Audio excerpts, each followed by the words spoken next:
Black Mamba. The two words hung in the air like a death sentence. Corporal Jake Mitchell's smirk died on his face. His hand, which had been so confidently gripping the woman's military ID card, began to tremble. Around them, the mess hall noise faded to nothing. The woman sitting across from him, the one he'd just accused of stolen valor in front of 30 Marines, didn't blink, didn't flinch, just held his gaze with eyes that had seen things he couldn't imagine. And in that moment, Jake Mitchell realized he'd made the biggest mistake of his life. Before we dive into this incredible true story, please hit that subscribe button and stay with us until the very end.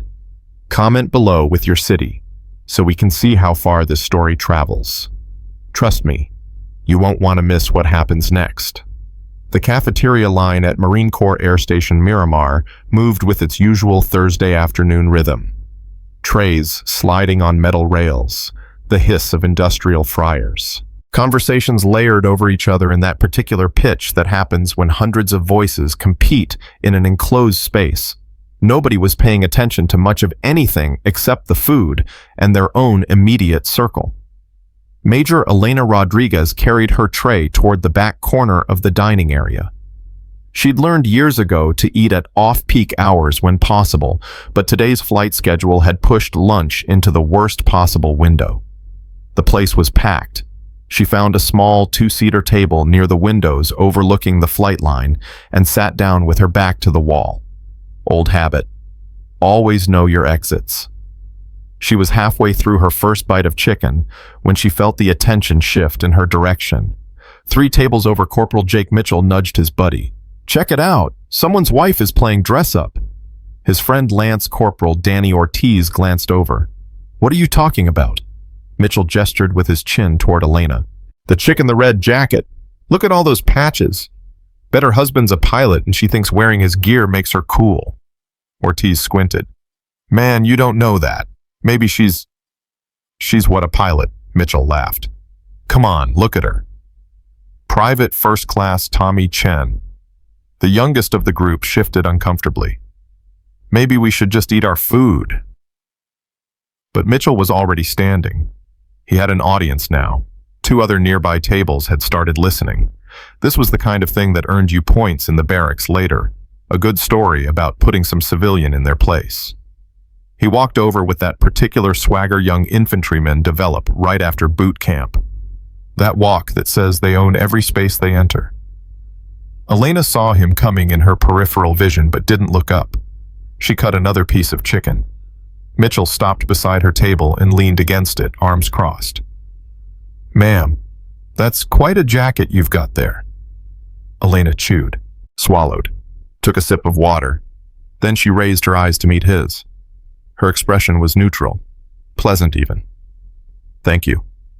The response threw him for half a second. He'd expected something else. Defensiveness, maybe. Or that flustered look civilians get when confronted by someone in uniform. "You a big fan of naval aviation?" he asked. His tone carried just enough edge to let his buddies know this was a setup. "You could say that." Her voice was calm, even. Mitchell grinned. He was playing to his audience now. "Right on. Well, see, we all got our call signs around here. It's kind of a pilot thing." He gestured vaguely toward the flight line beyond the windows. "I'm betting a cool jacket like that comes with a cool call sign. What do they call you?" He paused for effect. His friends were watching. This was the moment. "Top Gun's girlfriend." Laughter erupted from his table. The joke landed exactly as intended. Sharp, dismissive. The kind of comment designed to put someone in their place. Elena set her fork down. The movement was precise, controlled. She looked directly at him without blinking. Black Mamba. The name hung in the air between them. Mitchell's grin faltered. Just for a second. But it was there, that flicker of confusion. The answer was too specific, too immediate. Not what he'd built this whole interaction to handle. Black Mamba, he repeated slowly. That's a good one. He tried to laugh, but it came out wrong. Too loud. His buddies were still watching. He couldn't back down now. Seriously though, ma'am. He straightened up, dropping the casual lean. That's an official flight jacket. A government-issued item. You can get in a lot of trouble for wearing stuff you're not supposed to be wearing on a military installation. It's a UCMJ thing. Elena picked up her fork again. I'm aware of the Uniform Code of Military Justice, Corporal. Are you? The question landed like a slap. Mitchell's face reddened. What I'm aware of, he said, voice rising slightly, is that stolen valor is a serious offense, and that name tape says Taylor. Rodriguez, Elena corrected quietly. Taylor is my maiden name. I keep it on my flight gear. He barreled forward, ignoring her. And those patches. He pointed at the circular emblem on her right shoulder. That's VMFAT 101, the sharpshooters.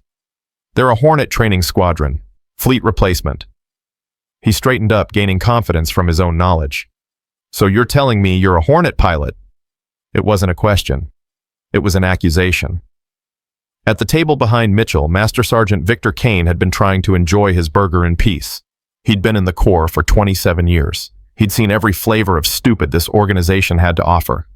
Young Marines doing young Marine things. Usually he let it play out unless someone was about to get hurt. But something about this exchange made him look up. He studied the woman at the table. The red jacket wasn't just any instructor jacket. It was the specific shade used at MAUTS 1. Marine Aviation Weapons and Tactics Squadron 1. The schoolhouse. The place where they forged the best of the best. And those patches. Kane set down his burger. Elena took another bite of chicken. I've spent time with the sharpshooters, she said. Spent time, Mitchell echoed. Right, like what a tour a family day. Like 2 years as a replacement instructor. That should have stopped him. Would have stopped anyone with sense. But Mitchell had momentum now, and pride makes men stupid. Okay, look. He dropped the pretense of politeness. Let's see some ID. If you're authorized to be wearing that gear, you'll have a CAC card that says so. Without a word, Elena reached into the pocket on her flight suit's left thigh. She pulled out a slim wallet and extracted her common access card. She held it out. Mitchell snatched it. He looked down, expecting vindication, expecting to see a dependent ID card or maybe a contractor badge, something that would prove his point. The card was green. Active duty officer. The name read Rodriguez Elena M. The rank read 04, Major. The cold feeling in Mitchell's stomach was immediate and nauseating, but his pride was a stubborn animal. He couldn't just hand it back, not in front of everyone, not after he'd made such a public challenge. This could be fake, he said. The words sounded weak even to him. The photo's a little grainy. Elena's expression didn't change. It was taken at the Deer's office in Yuma. Their camera is terrible. But the chip works. There's a scanner at the chow line entrance if you'd like to verify it. She was calling his bluff. Mitchell's mind raced. Every option felt like a trap. Back down and lose face. Press forward and potentially dig himself deeper. He chose forward. What about this? He tapped the patch over her heart. A smaller, intricate design featuring a delta wing aircraft with crosshairs. This is a WTI patch. You know what that is? His voice took on a lecturing tone. Defensive. Aggressive. Weapons and tactics instructor. That's the best of the best. You get that at MAUTS 1. 7 weeks of absolute hell. You don't just get one of those. You earn it. With blood and sweat and more flying hours than most pilots see in 5 years. As his finger touched the patch, something shifted in Elena's eyes. For just a moment, she wasn't in the mess hall anymore. The darkness below was absolute. No moon, no lights. Just the vast emptiness of the desert floor somewhere north of Al-Assad. The only illumination came from her cockpit instruments, red glow painting everything in hellish tones, and the sudden terrifying blooms of anti-aircraft fire rising to meet her. Viper 1, this is Reaper 2. We are taking effective fire. Winchester on flares. Say again, Winchester on flares. The voice in her headset was tight, controlled, but she could hear the fear underneath. 12 Marines on the ground, surrounded, running out of countermeasures. Reaper 2 Black Mamba, pop smoke on your position. I'm coming in dry. Black Mamba, you're danger close. We're talking 25 meters. Reaper 2, do you want to go home tonight? A pause. Then, yes, ma'am. Then pop that smoke and keep your heads down. The memory released her. The mess hall snapped back into focus. Mitchell was still talking, still touching her patch with that dismissive finger. Across the room, Master Sergeant Kane was standing now, his burger forgotten. He was staring at the patches on Elena's jacket with growing recognition. VMFAT 1001. The WTI badge. And a third patch, a subdued unit insignia from a deployment rotation. That specific combination was rare, almost unique. Then he saw the name tape again. Rodriguez. And he'd heard the call sign the corporal had mocked. Black Mamba. Kane's blood went cold. He knew that name, not personally, but he knew the story. Every Marine aviator knew the story. It was the kind of thing they told new pilots to scare them straight. The kind of thing senior enlisted used as an example of what perfect execution looked like under impossible pressure. But most people thought it was exaggerated. War stories always grew in the telling. Except Kane had met one of those 12 Marines, Staff Sergeant Luis Mendoza, Recon, a man who didn't exaggerate anything, who'd looked Kane in the eye and said, "She flew like physics was a suggestion, like the whole world bent around her will. We should all be dead, every single one of us, but she wouldn't let it happen." Kane started walking toward the confrontation. His movement caught the attention of several other senior enlisted Marines. When a master sergeant moves with purpose, people notice. Mitchell was still going. "I'm serious. This patch represents Corporal Mitchell." The voice cut through the mess hall noise like a blade. Kane's voice, not shouting, somehow worse than shouting. Mitchell turned. "Master Sergeant, I was just, step away from that officer, now." The word officer hit Mitchell like cold water. He looked back at Elena, then at the CAC card still in his hand, then back at Kane. Master Sergeant, I was just checking her authorization to..." "I said now, Corporal." Mitchell took 2 steps back. His friends at his original table had gone completely silent. The nearby conversations had died. Everyone was watching. Kane moved to Elena's table. He didn't look at Mitchell. He looked at her. Really looked. At the patches. At the name tape. At her face, which showed no anger, no vindication, just calm patience. "Major," Kane said quietly, "I apologize for this interruption to your meal." Elena shook her head slightly. "It's not your apology to make, Master Sergeant." "Maybe not, ma'am, but I'm making it anyway."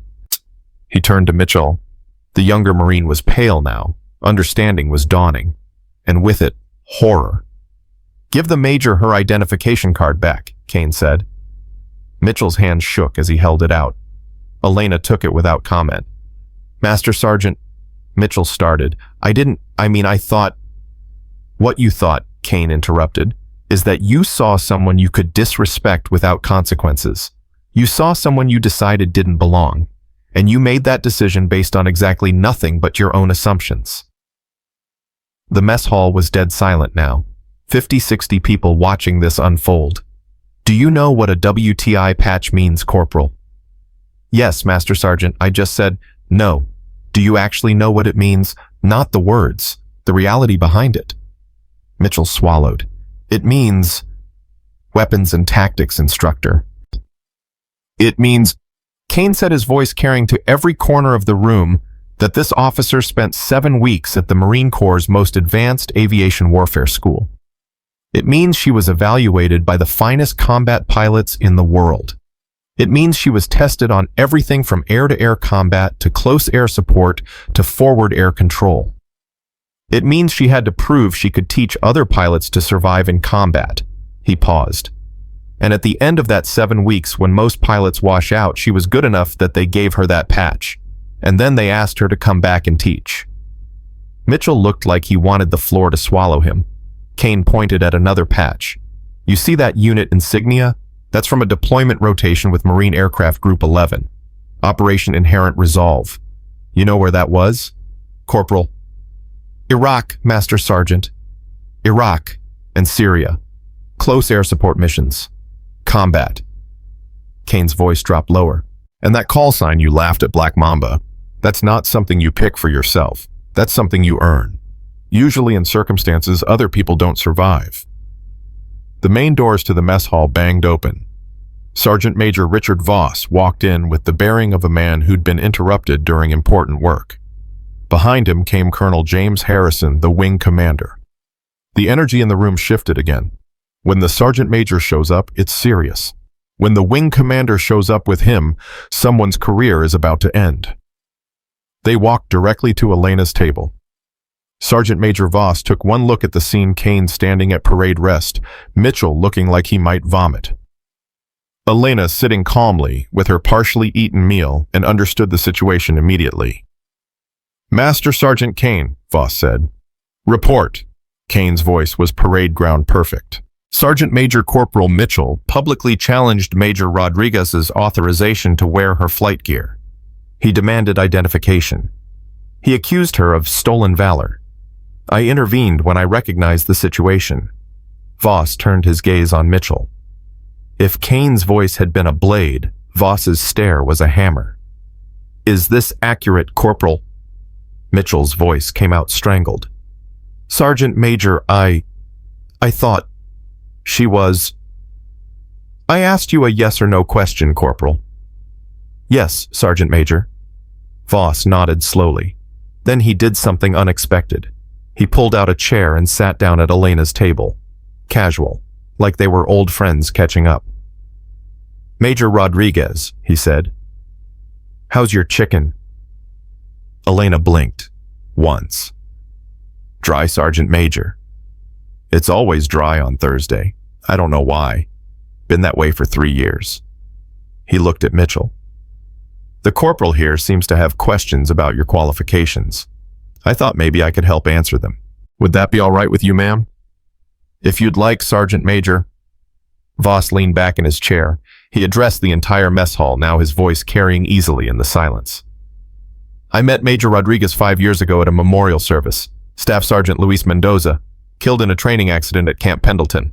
Good Marine, better man." He paused. "At that service, I met 11 other Marines. They were there because 5 years earlier, Staff Sergeant Mendoza had led them on a reconnaissance patrol in the Euphrates River Valley." Mitchell's face had gone from pale to gray. Voss continued, his tone conversational, but his words precise. "That patrol was compromised. Ambushed. 12 Marines against 40-plus enemy fighters at night, in terrain that offered zero cover. They called for air support, but the closest strike package was 30 minutes out. They didn't have 30 minutes. They had maybe 5. He looked at Elena. Then someone answered their call. A single FA-18. Pilot said she was in the area. Said she could be on station in 90 seconds. The forward air controller on the ground, that was Mendoza, he briefed her on the situation. Friendlies in a depression. Enemy on 3 sides and closing. No way to mark the friendly position except with smoke. And he told her the enemy was so close that they were practically on top of them. 25 meters. Voss let that sink in. 25 meters is nothing. That's this table to the chow line. That's danger close. That's inside the minimum safe distance for any ordnance. That's so close that any weapon you drop has a good chance of killing your own people. He stood up. The pilot's response was, "Pop smoke, I'm coming in dry." Mitchell made a small sound, barely a whisper. "Dry means no bombs," Kane said quietly. "Just the gun." Voss nodded. "Just the 20mm cannon, which requires getting low and slow and close, in the dark, with enemy shooting at you. And then putting rounds on target so precisely that you kill the enemy without touching the friendlies 25 meters away." He walked in a slow circle around Mitchell. That pilot made 4 passes in 90 seconds. Each pass walking cannon fire around those 12 Marines. The after-action report said she fired 267 rounds, killed or wounded 36 enemy fighters. Didn't put a single round inside the friendly perimeter. The silence in the mess hall was absolute. When it was over, Staff Sergeant Mendoza got on the radio and asked for her call sign, for the medal citation.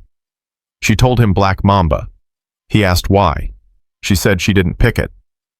Someone else gave it to her on a different mission.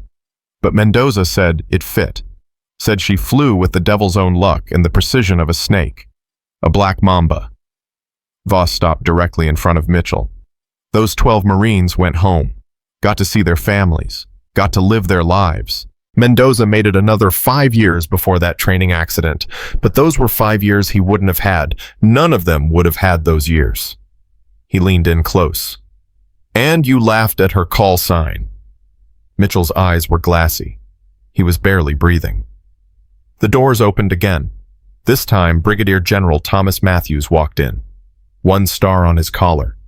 Commander of the entire air station. The room snapped to attention. Elena started to stand, but the general waved her down. As you were. Except you, Corporal. You stay standing. Matthews walked to the table. He looked at Elena's meal. Thursday chicken. Yes, sir.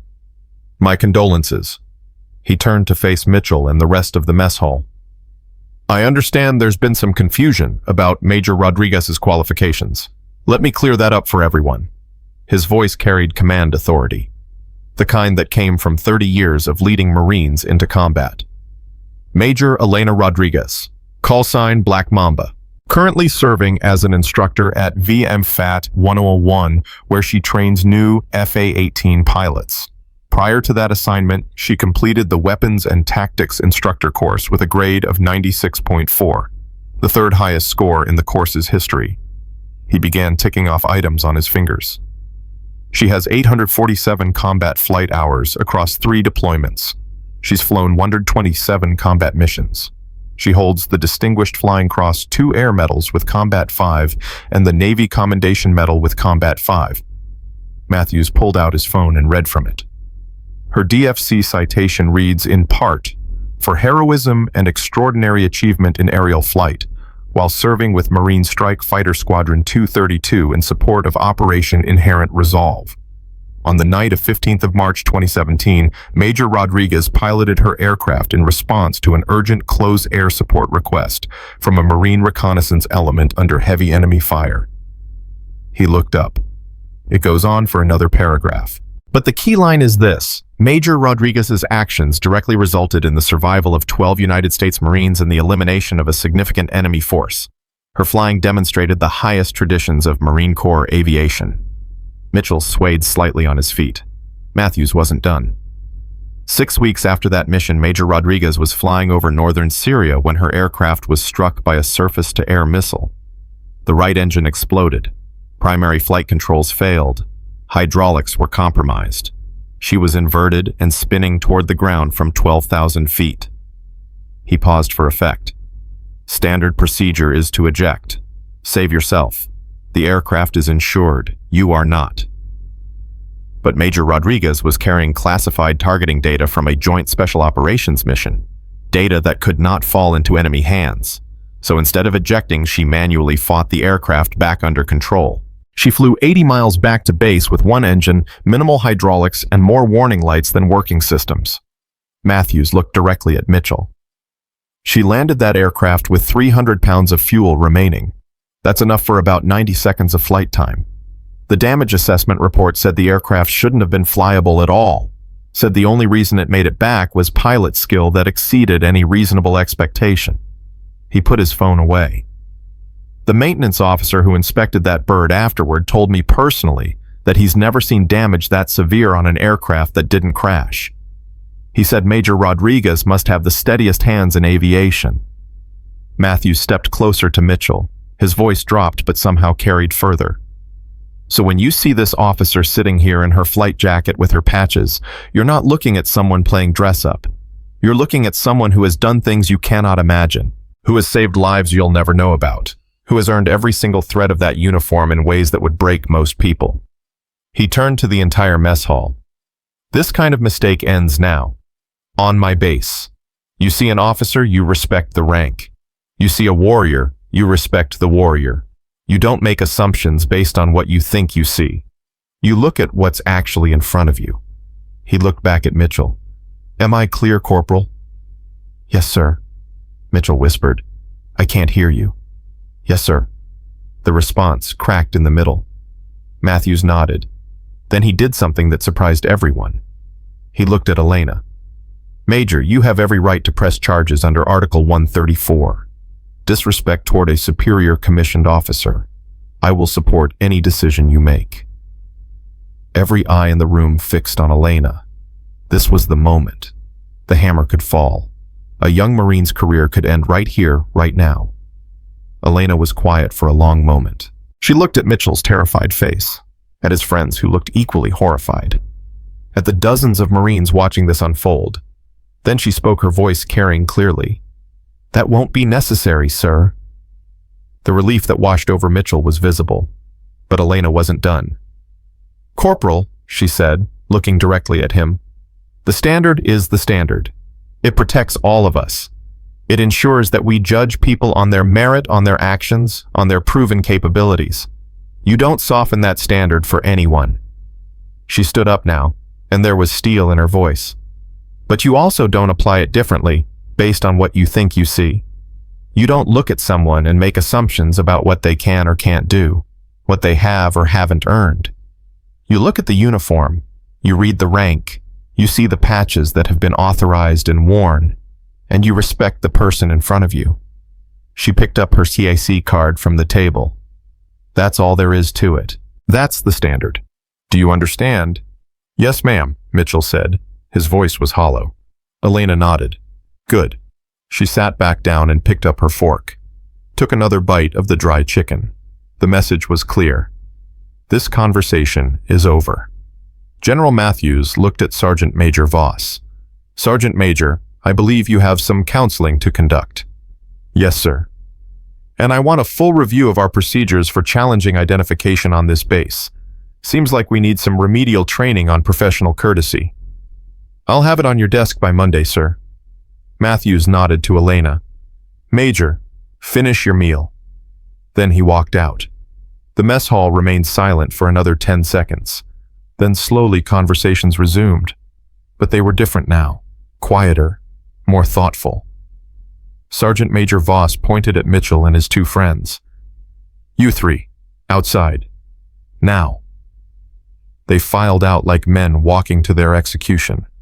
Master Sergeant Kane lingered. He looked at Elena. "Ma'am, for what it's worth, that was more grace than he deserved." Elena shook her head. "He's 22, Master Sergeant. He made a mistake, a big one. But mistakes are how we learn." "Some mistakes cost more than others, ma'am." "True, but this one only cost his pride. He'll survive that." She met Kane's eyes. "And maybe he'll be better for it." Kane thought about that. Then he nodded. "Maybe so, ma'am."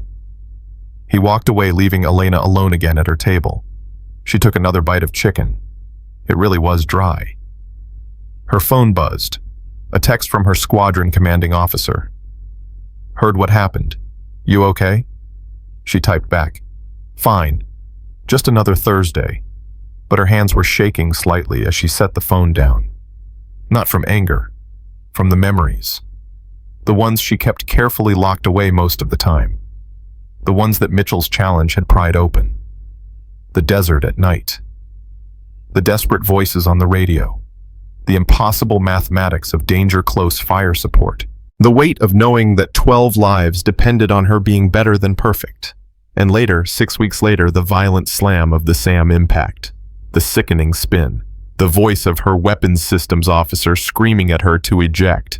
The decision to stay with the aircraft. The 80-mile fight home against physics and probability. She took a long drink of water. Someone approached her table. A young Lance Corporal female, maybe 20 years old. She held her tray uncertainly.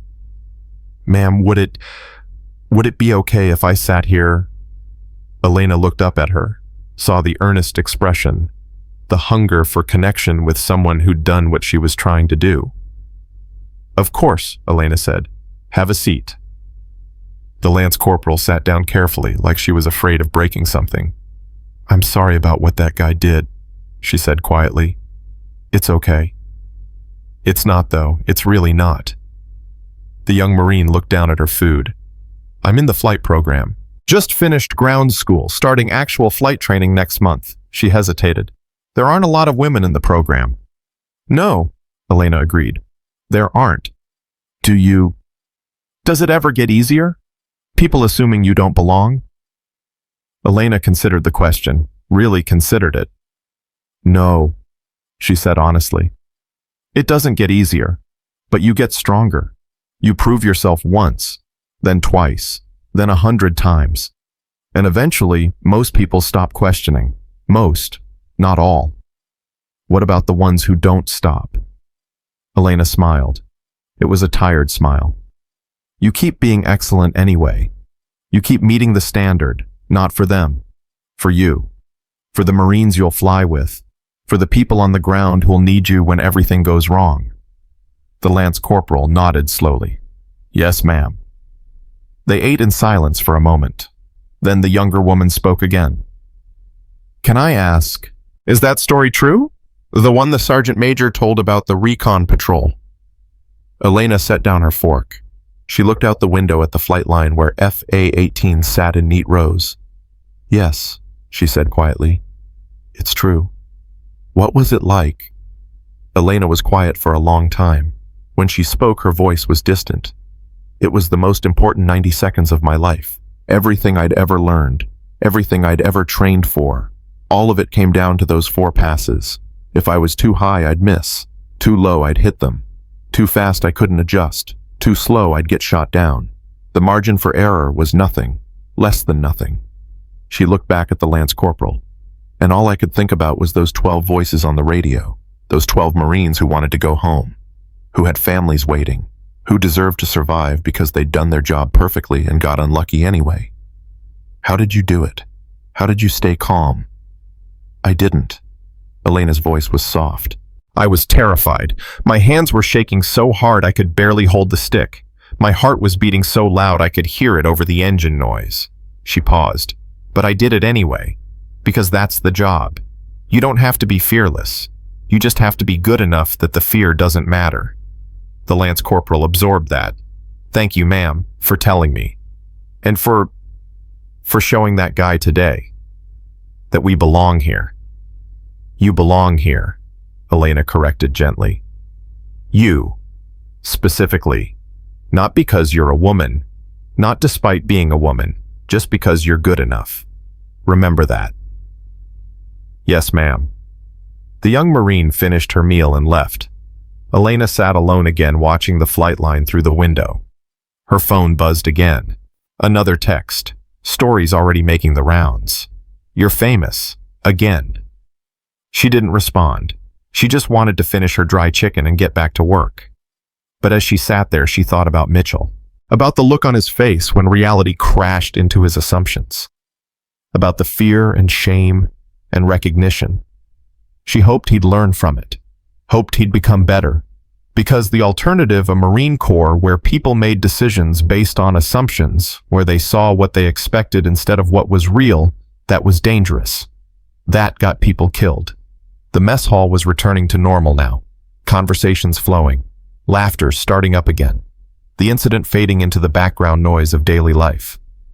But it would be remembered. Stories like this always were. They'd tell it in the barracks, in the ready rooms, at promotion ceremonies. A cautionary tale about assumptions and respect and what happens when you challenge someone without knowing what they've earned. Elena finished her meal, cleared her tray, walked toward the exit. As she passed through the door, she heard a fragment of conversation behind her. Can't believe he actually... Lucky she didn't press charges. Black Mamba, man, that's... She kept walking.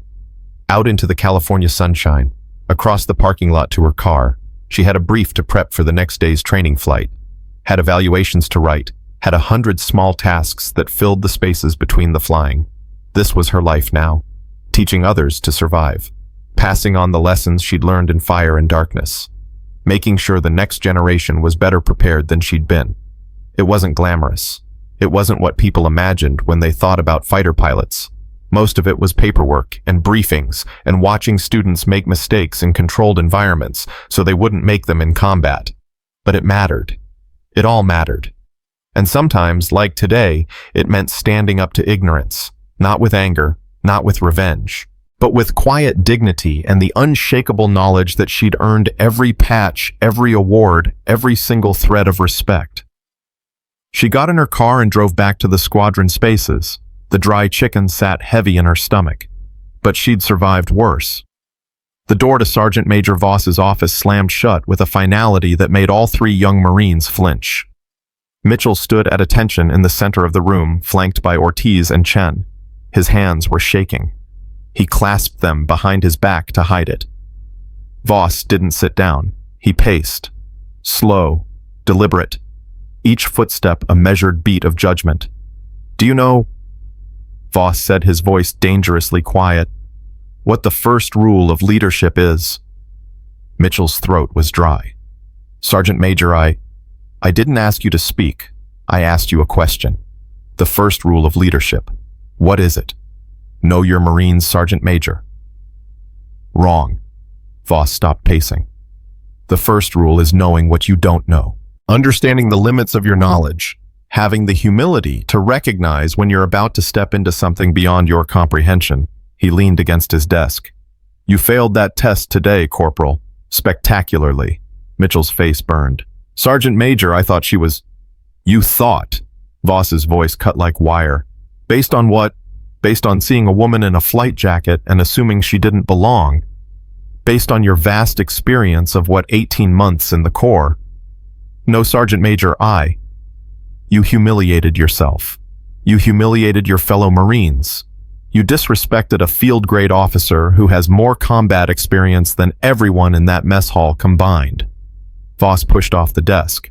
"And worst of all, you did it publicly. You made it a show. For what? To impress your friends." Ortiz shifted slightly. Voss's eyes snapped to him. "You think this doesn't include you, Lance Corporal?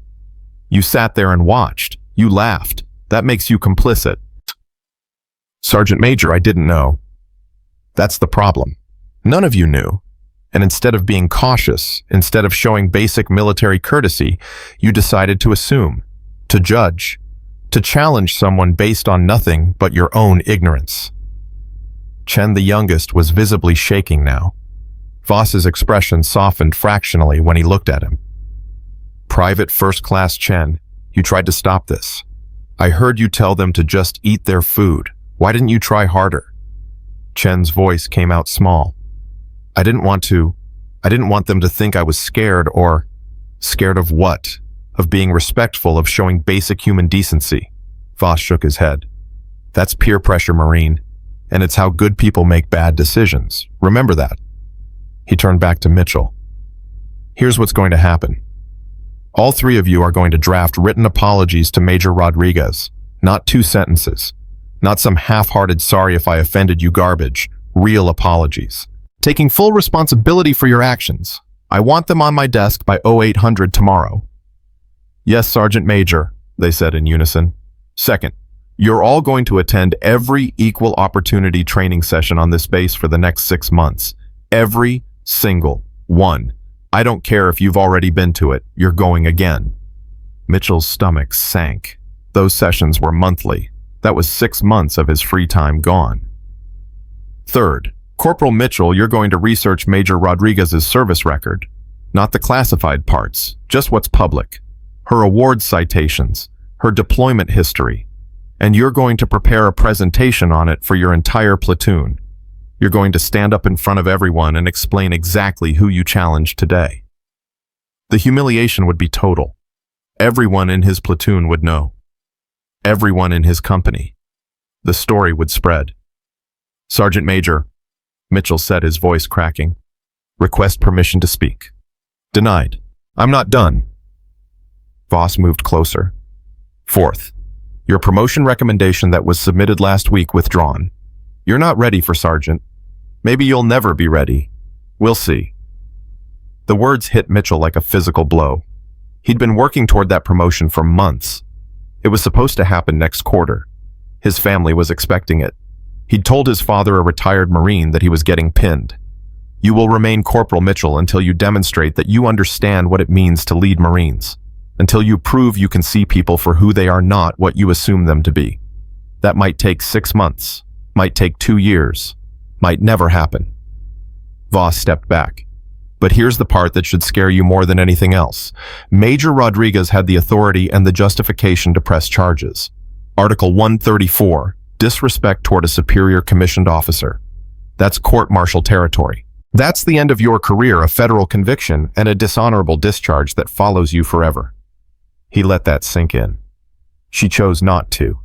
She showed you mercy you didn't earn and didn't deserve. She gave you a second chance that most officers wouldn't give. Do you understand what that means? Yes, Sergeant Major. I don't think you do. It means she's a better leader than you'll probably ever be. It means she looked at you, a young, stupid, ignorant corporal who just publicly humiliated her, and she still saw someone worth saving, someone who could learn, someone who could become better. Voss's voice dropped to barely above a whisper. Don't you dare waste that gift. The silence in the office was crushing. Now get out, all three of you. And if I hear about any of you making any comment, any joke, any sideways remark about this incident or about Major Rodriguez, I will personally ensure your next duty station is somewhere that makes you wish you'd never heard the words United States Marine Corps. Clear. Yes, Sergeant Major. They filed out. The door closed behind them. In the hallway, Mitchell leaned against the wall, his legs weak. Dude, Ortiz breathed. That was... Don't. Mitchell's voice was hollow. Just... don't. They walked in silence back toward their barracks. Other Marines passed them in the corridors. Mitchell felt like they were all staring. Like everyone already knew. They probably did. Stories like this moved fast. Chen broke the silence. What are you going to write in the apology? Mitchell didn't answer. He didn't know. How do you apologize for something like this? What words could possibly convey the shame, the regret, the recognition that you'd revealed something ugly about yourself to the entire world? Back at the squadron spaces, Elena sat at her desk in the instructor's office. The room was shared by 6 WTIs, but she was alone right now. The others were either flying or in the simulator building. She tried to focus on the training syllabus in front of her. Tomorrow's flight was a complex air-to-ground scenario. 4 students, 2 targets, coordinated strikes with deconfliction requirements. She needed to write the brief plan, the range time coordinate with the tower, but her hands kept drifting to her keyboard, pulling up old files. Files she tried not to look at too often. After Action Report, 15 March 2017. Operation Inherent Resolve. She read the clinical language, the dry recitation of facts, grid coordinates and weapons expenditure and tactical outcomes. It was all there. Everything that happened that night. Everything except what it felt like. She closed the file, opened another one. Distinguished Flying Cross citation, her name at the top. The words heroism and extraordinary achievement jumping out. She'd read it a dozen times when it was first awarded. Then she'd put it away and tried not to think about it. Because reading about heroism felt like a lie when she remembered the terror, the absolute certainty for those 90 seconds that she was about to kill the people she was trying to save. Her phone rang. She glanced at the screen. Lieutenant Colonel Sarah Chen, her former squadron commander, now stationed at Quantico. Elena answered. Ma'am? Cut that out. You know I hate formality when we're not in uniform. Chen's voice was warm but concerned. I heard about what happened today. News travels fast. It always does, especially when it involves Black Mamba putting a boot in his place without raising her voice. A pause. You okay? Elena leaned back in her chair. I'm fine. That's not what I asked. I asked if you're okay. The distinction mattered. Elena closed her eyes. It brought some things back, things I don't usually think about. The Euphrates mission, and others. Chen was quiet for a moment. You know you don't owe anyone your trauma, right? That kid challenged you, and you handled it with more grace than most would. But you don't have to be the teaching moment for every ignorant Marine who makes assumptions. Then who does it? Who shows them that their assumptions are wrong? Elena. No, I mean it. If we don't stand up to it, if we don't prove we belong every single time someone questions us, then it never stops. It never gets better for the next woman, or the one after her. You sound tired. I am tired. The admission came out before Elena could stop it. I'm tired of proving myself. I'm tired of every room being a test, every conversation being a potential challenge. I'm tired of earning the same respect 20 times that a male pilot earns once. I know. And the worst part, the absolute worst part. Elena's voice cracked slightly. He looked at my patches, at my rank, at everything that's supposed to command respect, and all he saw was someone who didn't belong. Because I'm a woman. That's it. That's the only data point that mattered to him. Chen let her talk. I've flown combat missions in 3 countries. I've put more ordnance on target than most pilots see in a career. I've saved lives. I've been shot at and shot down, and I've clawed my way back from situations that should have killed me. Her voice was harder now. And none of that mattered. None of it.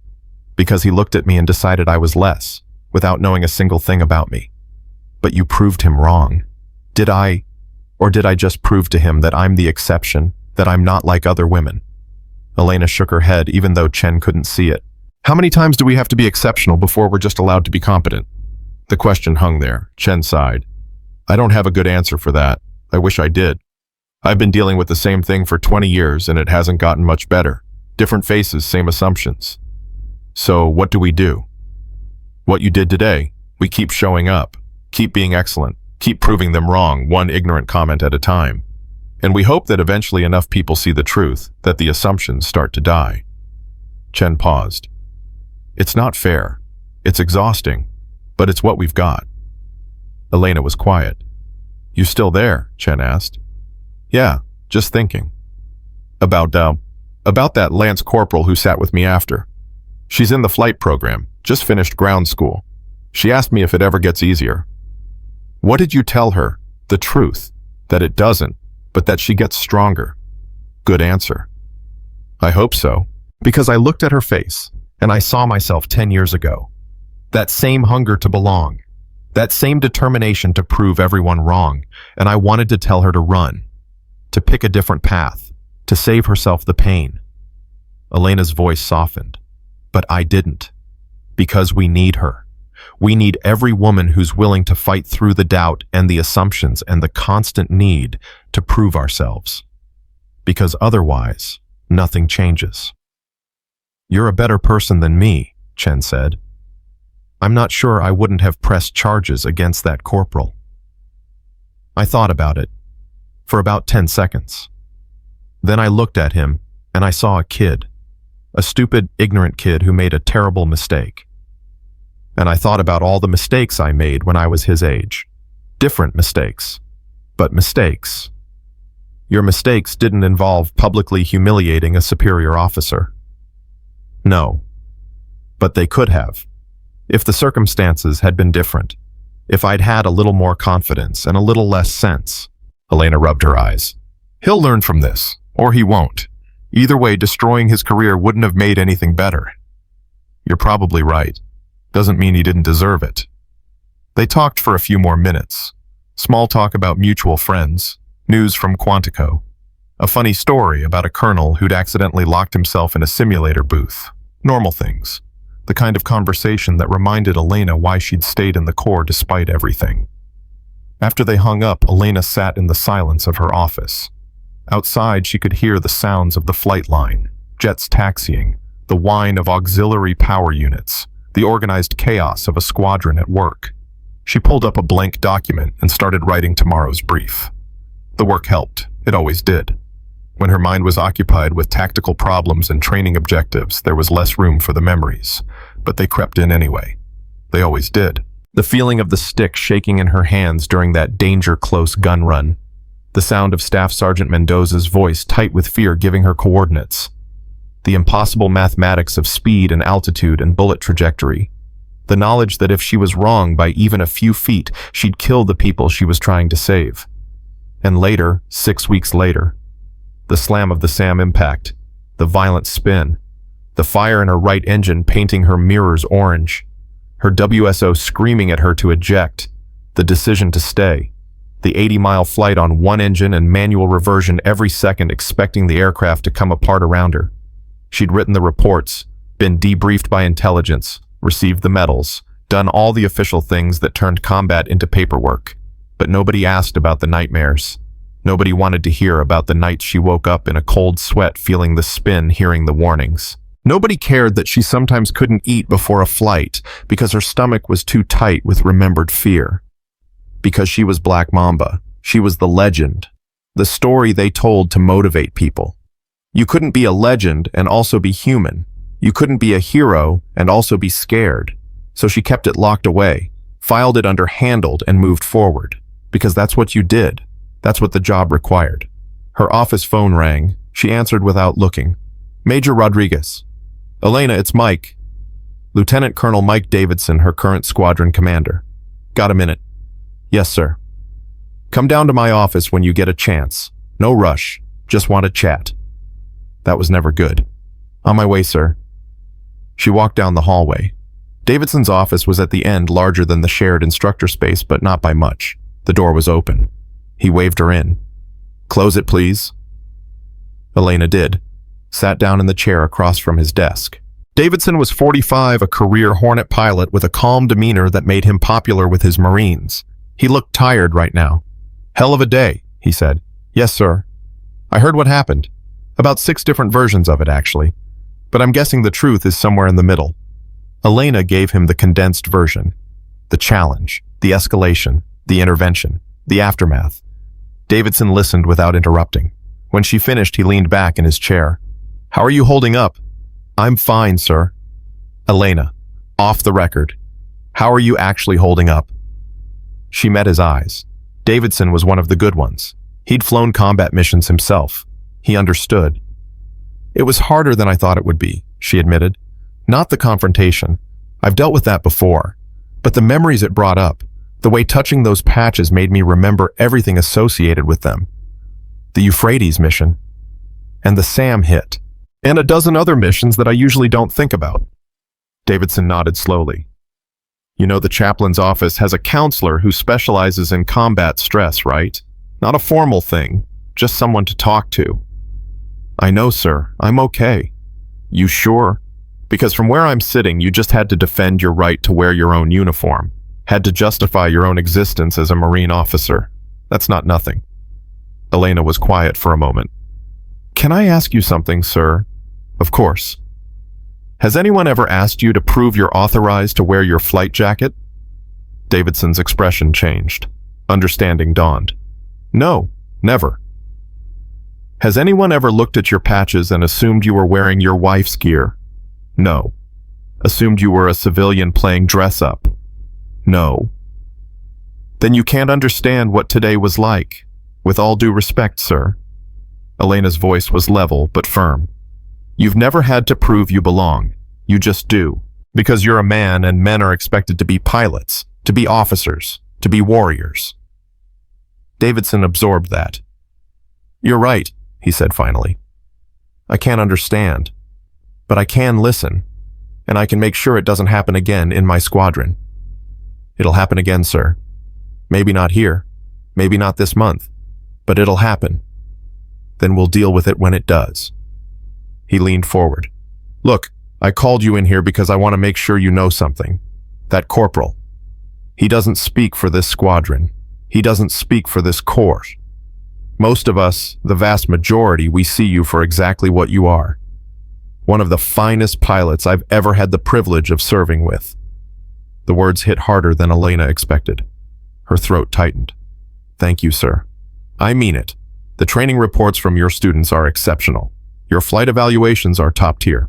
Your leadership skills are exactly what we need in instructors. He paused. You're making the next generation of Hornet pilots better.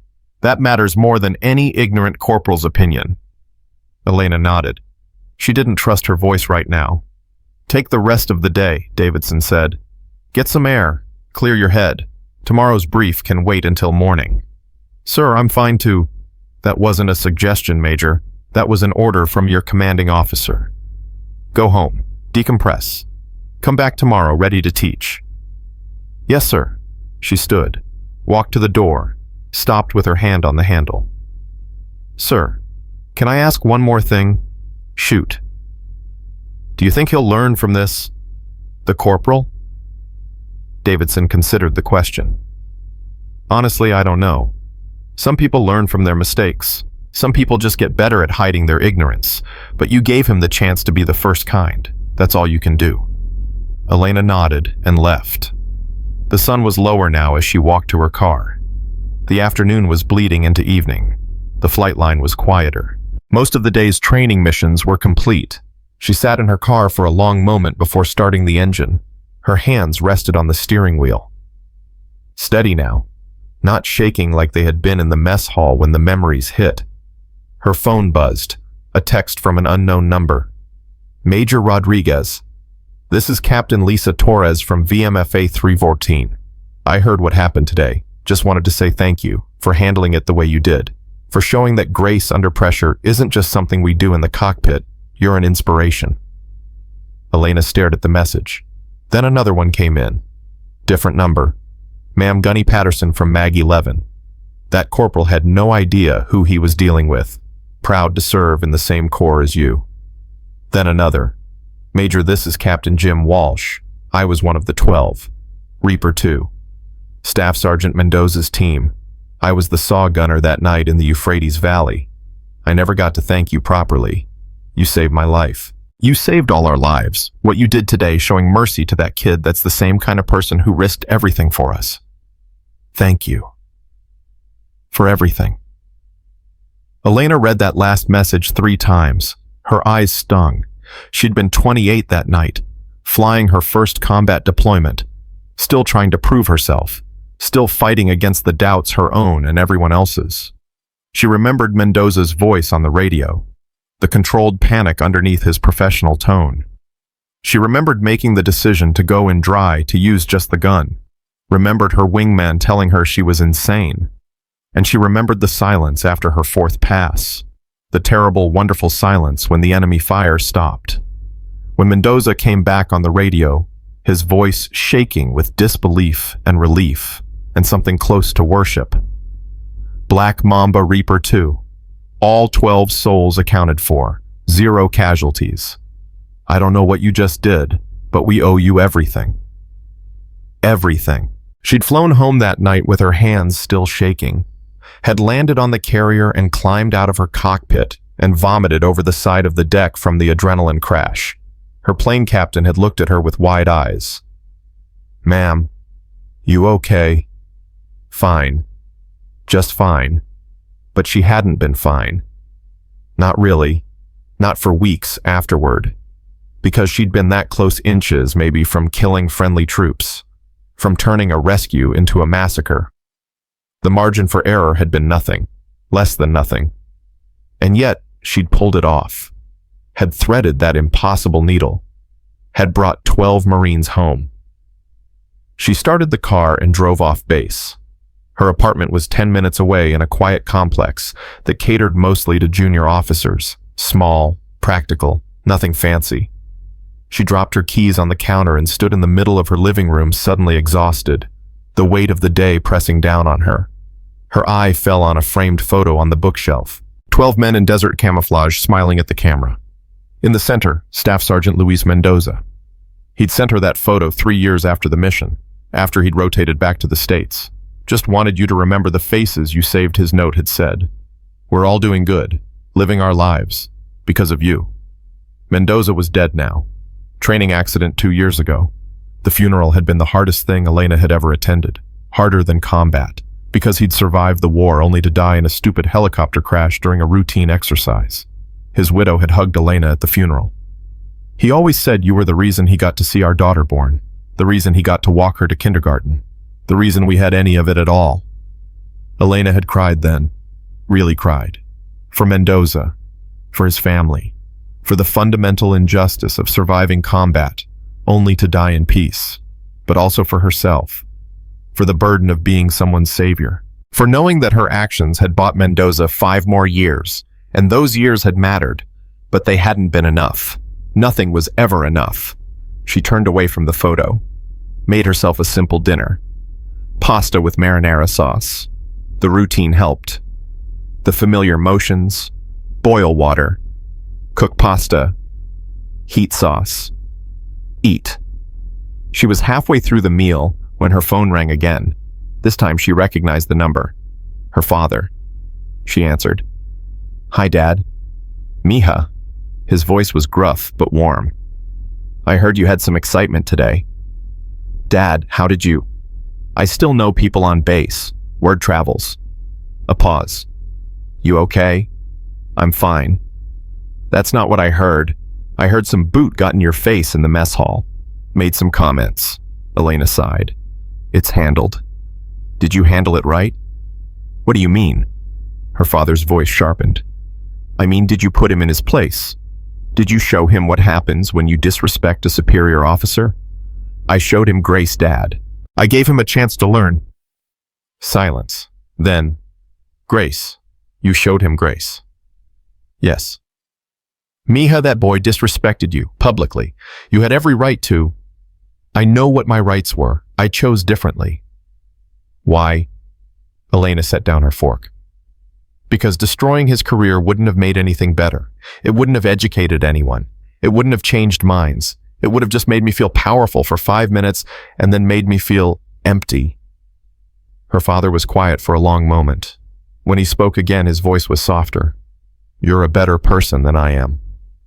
I learned from you, Dad. You taught me that strength isn't just about hitting back. It's about knowing when not to. I taught you to defend yourself, to never let anyone make you feel less than. And I didn't. I defended myself by being exactly who I am, by letting my record speak, by showing that their assumptions were wrong. Elena's voice was firm. That's more powerful than any punishment I could have requested. Her father laughed, a short, rough sound. When did you get so wise? I had a good teacher. They talked for a few more minutes. Her father caught her up on family news. Her younger brother was getting married. Her mother wanted to know when Elena would visit. Soon, Elena promised. After this training cycle ends. After they hung up, she finished her dinner, washed the dishes, stood at her kitchen window watching the last light fade from the sky. Somewhere on base, Corporal Mitchell was probably sitting in his barracks room, writing an apology he didn't know how to word. Somewhere, Master Sergeant Kane was telling the story to other senior enlisted, shaking his head at the stupidity of young Marines. Somewhere, that Lance Corporal from the flight program was studying her manuals, dreaming of the day she'd wear her own patches. And here in this quiet apartment, Elena stood alone with her memories and her choices, and the weight of being someone other people looked up to. It was a heavy weight, but someone had to carry it. She turned away from the window and started preparing for bed. Tomorrow would come early. There would be students to teach, flights to evaluate, 100 small moments where she'd have to be perfect because anything less would be used as evidence that she didn't belong. But tonight she let herself be tired. Let herself feel the exhaustion of constantly proving herself. Let herself acknowledge that grace was hard and mercy was costly, and being the better person was sometimes the loneliest choice. Tomorrow, she'd be Black Mamba again, the legend, the instructor, the officer who had it all together. But tonight, she was just Elena. Tired, human, and wondering how much longer she could keep carrying everyone else's expectations along with her own. Morning came too early. Elena's alarm went off at 0500, the same as always. She silenced it and lay in the dark for a moment, gathering herself. Her body felt heavy, not physical exhaustion, something deeper. She forced herself up. Shower, coffee, uniform. The routine carried her through the motions when motivation failed. By 0630, she was back on base, walking toward the squadron spaces. The sun was just breaking over the horizon, painting the flight line in orange and gold. Beautiful. She'd stopped noticing it years ago. The ready room was already occupied when she entered. 3 other instructors sat around the table with coffee and flight bags. The conversation stopped when she walked in. Captain Brad Morrison looked up first. Morning, Black Mamba. The other 2, Captain Lisa Chen and Major Tom Williams, both nodded. Their faces carried that careful neutrality people use when they don't know what to say. Elena poured herself coffee. Morning. Hell of a thing yesterday, Morrison said. Morrison. He was 32, a solid pilot, generally decent but sometimes tone-deaf. Heard that corporal got the book thrown at him. Not exactly, Elena said. Really, I heard Voss made him cry. Brad. Lisa Chen cut in, her voice sharp. Maybe we don't gossip about it. Morrison held up his hands. Not gossip, just saying Guy had it coming. Elena sat down. Can we talk about today's schedule instead? Sure. Morrison shuffled his papers. We've got 4 students on the morning brief. Air-to-ground scenario. Target coordinates are already loaded. They ran through the training plan. Target identification, weapons selection, deconfliction procedures, the familiar language of combat training. By 0700, Elena felt more centered. This was her world, her expertise. Here she knew exactly who she was and what she was supposed to do. The students started arriving at 0715. 4 young pilots, all male, all fresh from basic flight training.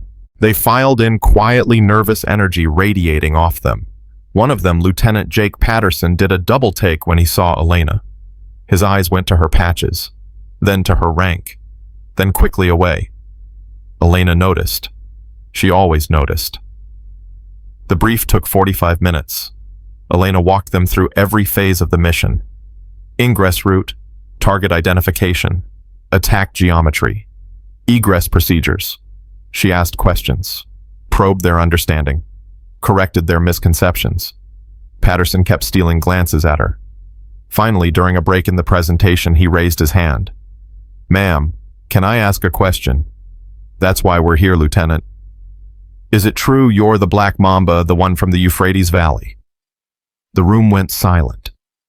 The other 3 students suddenly found their notepads fascinating. Morrison shifted uncomfortably. Lisa Chen's jaw tightened. Elena looked at Patterson. Young, maybe 24, earnest face. He wasn't being disrespectful, just curious. But the question still felt like a wound reopening. Yes, she said simply. I heard about that mission at the basic school. Our instructors used it as an example of perfect close air support execution. Patterson's enthusiasm was genuine. They said it was the most precise danger-close gun run in modern combat aviation. They exaggerated. Did they? Patterson leaned forward. Because the after-action report said you fired 267 rounds and didn't put a single one inside the friendly perimeter. At night, at 450 knots, 25 meters from friendlies. Elena felt the other instructors watching her, waiting to see how she'd handle this. Lieutenant Patterson, that mission was 7 years ago. Today we're focused on your training, on making you good enough that if you ever face a similar situation, you'll have the skills to handle it. It was a deflection. Patterson recognized it but had the good sense not to push. Yes, ma'am, the brief continued. By 0830 they were heading to the flight line. Elena did her walk-around on her assigned Hornet, checking every panel and seal. Muscle memory. Her hands knew what to look for without conscious thought. She climbed into the cockpit. Strapped in, ran through her pre-flight checks. The familiar smells, JP5 fuel hydraulic fluid, the particular scent of the oxygen system. The familiar sounds, the whine of the APU, the click of switches, the crackle of the radio. This was home. Had been for 15 years. More home than any apartment or base housing. In this cockpit, she was exactly who she was supposed to be. No questions, no doubts, no need to prove anything. Viper 1 Tower, you're cleared to taxi. Elena's hands moved across the controls. The Hornet rolled forward. Behind her, the 4 students followed in their own aircraft. She'd watched them from above during the exercise, evaluating their performance, ready to intervene if they made dangerous mistakes. The flight went smoothly. Patterson showed promise, good instincts, smooth hands on the controls. He made his target run with textbook precision, rolled out on time, executed his egress without drama. After they landed and debriefed, he approached her again. Ma'am, can I ask you something else? Elena braced herself. Go ahead. How do you handle it? The pressure of being... He struggled for words. Of being the example everyone points to. Of having people expect perfection because of your reputation. The question surprised her. It was more insightful than she expected from someone his age. You don't handle it, she said honestly. You just do your job, every day, as well as you can. Sometimes you're good enough, sometimes you're not. But you keep showing up anyway. Patterson nodded slowly. Thank you, ma'am, for being honest. After he left, Lisa Chen appeared at Elena's elbow. You okay? Why does everyone keep asking me that? Because yesterday happened. Because you're clearly dealing with something. Because we care about you. Elena turned to face her. Lisa was 35, one of only 3 female Hornet pilots currently at Miramar. They'd flown together in Afghanistan 4 years ago. I'm fine, Lisa. You're a terrible liar. Lisa gestured toward the parking lot. Come on, we're getting lunch off base. My treat. I have paperwork to... Can wait. Let's go. They ended up at a small Mexican place 2 miles from the gate. Cheap, authentic, popular with junior enlisted because it didn't price gouge. They found a booth in the back. After they ordered, Lisa got straight to the point. Talk to me. Really talk. No, I'm fine garbage. Elena stared at her water glass. What do you want me to say? I want you to say how you actually feel. About yesterday. About that corporal. About having to defend your right to exist in your own uniform. It doesn't matter how I feel. Of course it matters. Elena, you're one of the strongest people I know. But even strong people have limits. Even strong people break if they carry too much for too long. The server brought their food. Elena picked at her enchiladas without appetite. I'm tired, she said finally. I'm so tired of fighting the same fight over and over. Every room, every new assignment. Every time someone new sees me for the first time, I have to prove myself all over again. I know. Do you? Because I've been doing this for 15 years, Lisa. 15 years of being the first, the only, the exception. Of being Black Mamba instead of just Elena. Of having my worst day turned into a legend that I have to live up to every single day after. Lisa was quiet, letting her talk. That night in the Euphrates Valley, I was terrified. Absolutely terrified. I made that gun run because I didn't have a choice. Those Marines were going to die if I didn't try. So I tried. And I got lucky. Impossibly, improbably lucky. Elena's voice dropped, but everyone talks about it like it was skill. Like I'm some kind of supernatural pilot who can do things normal humans can't. And maybe that was useful at first. Maybe it opened doors. But now it's a cage. Because I can't be human anymore. I can't have a bad day. Can't make a mistake. Can't show weakness. Because I'm not Elena Rodriguez, Marine officer. I'm Black Mamba, the legend. You're both, Lisa said gently. You can be both. Can I? Because yesterday when that corporal challenged me, I couldn't just be angry. Couldn't just be hurt. I had to be gracious. Had to be the bigger person.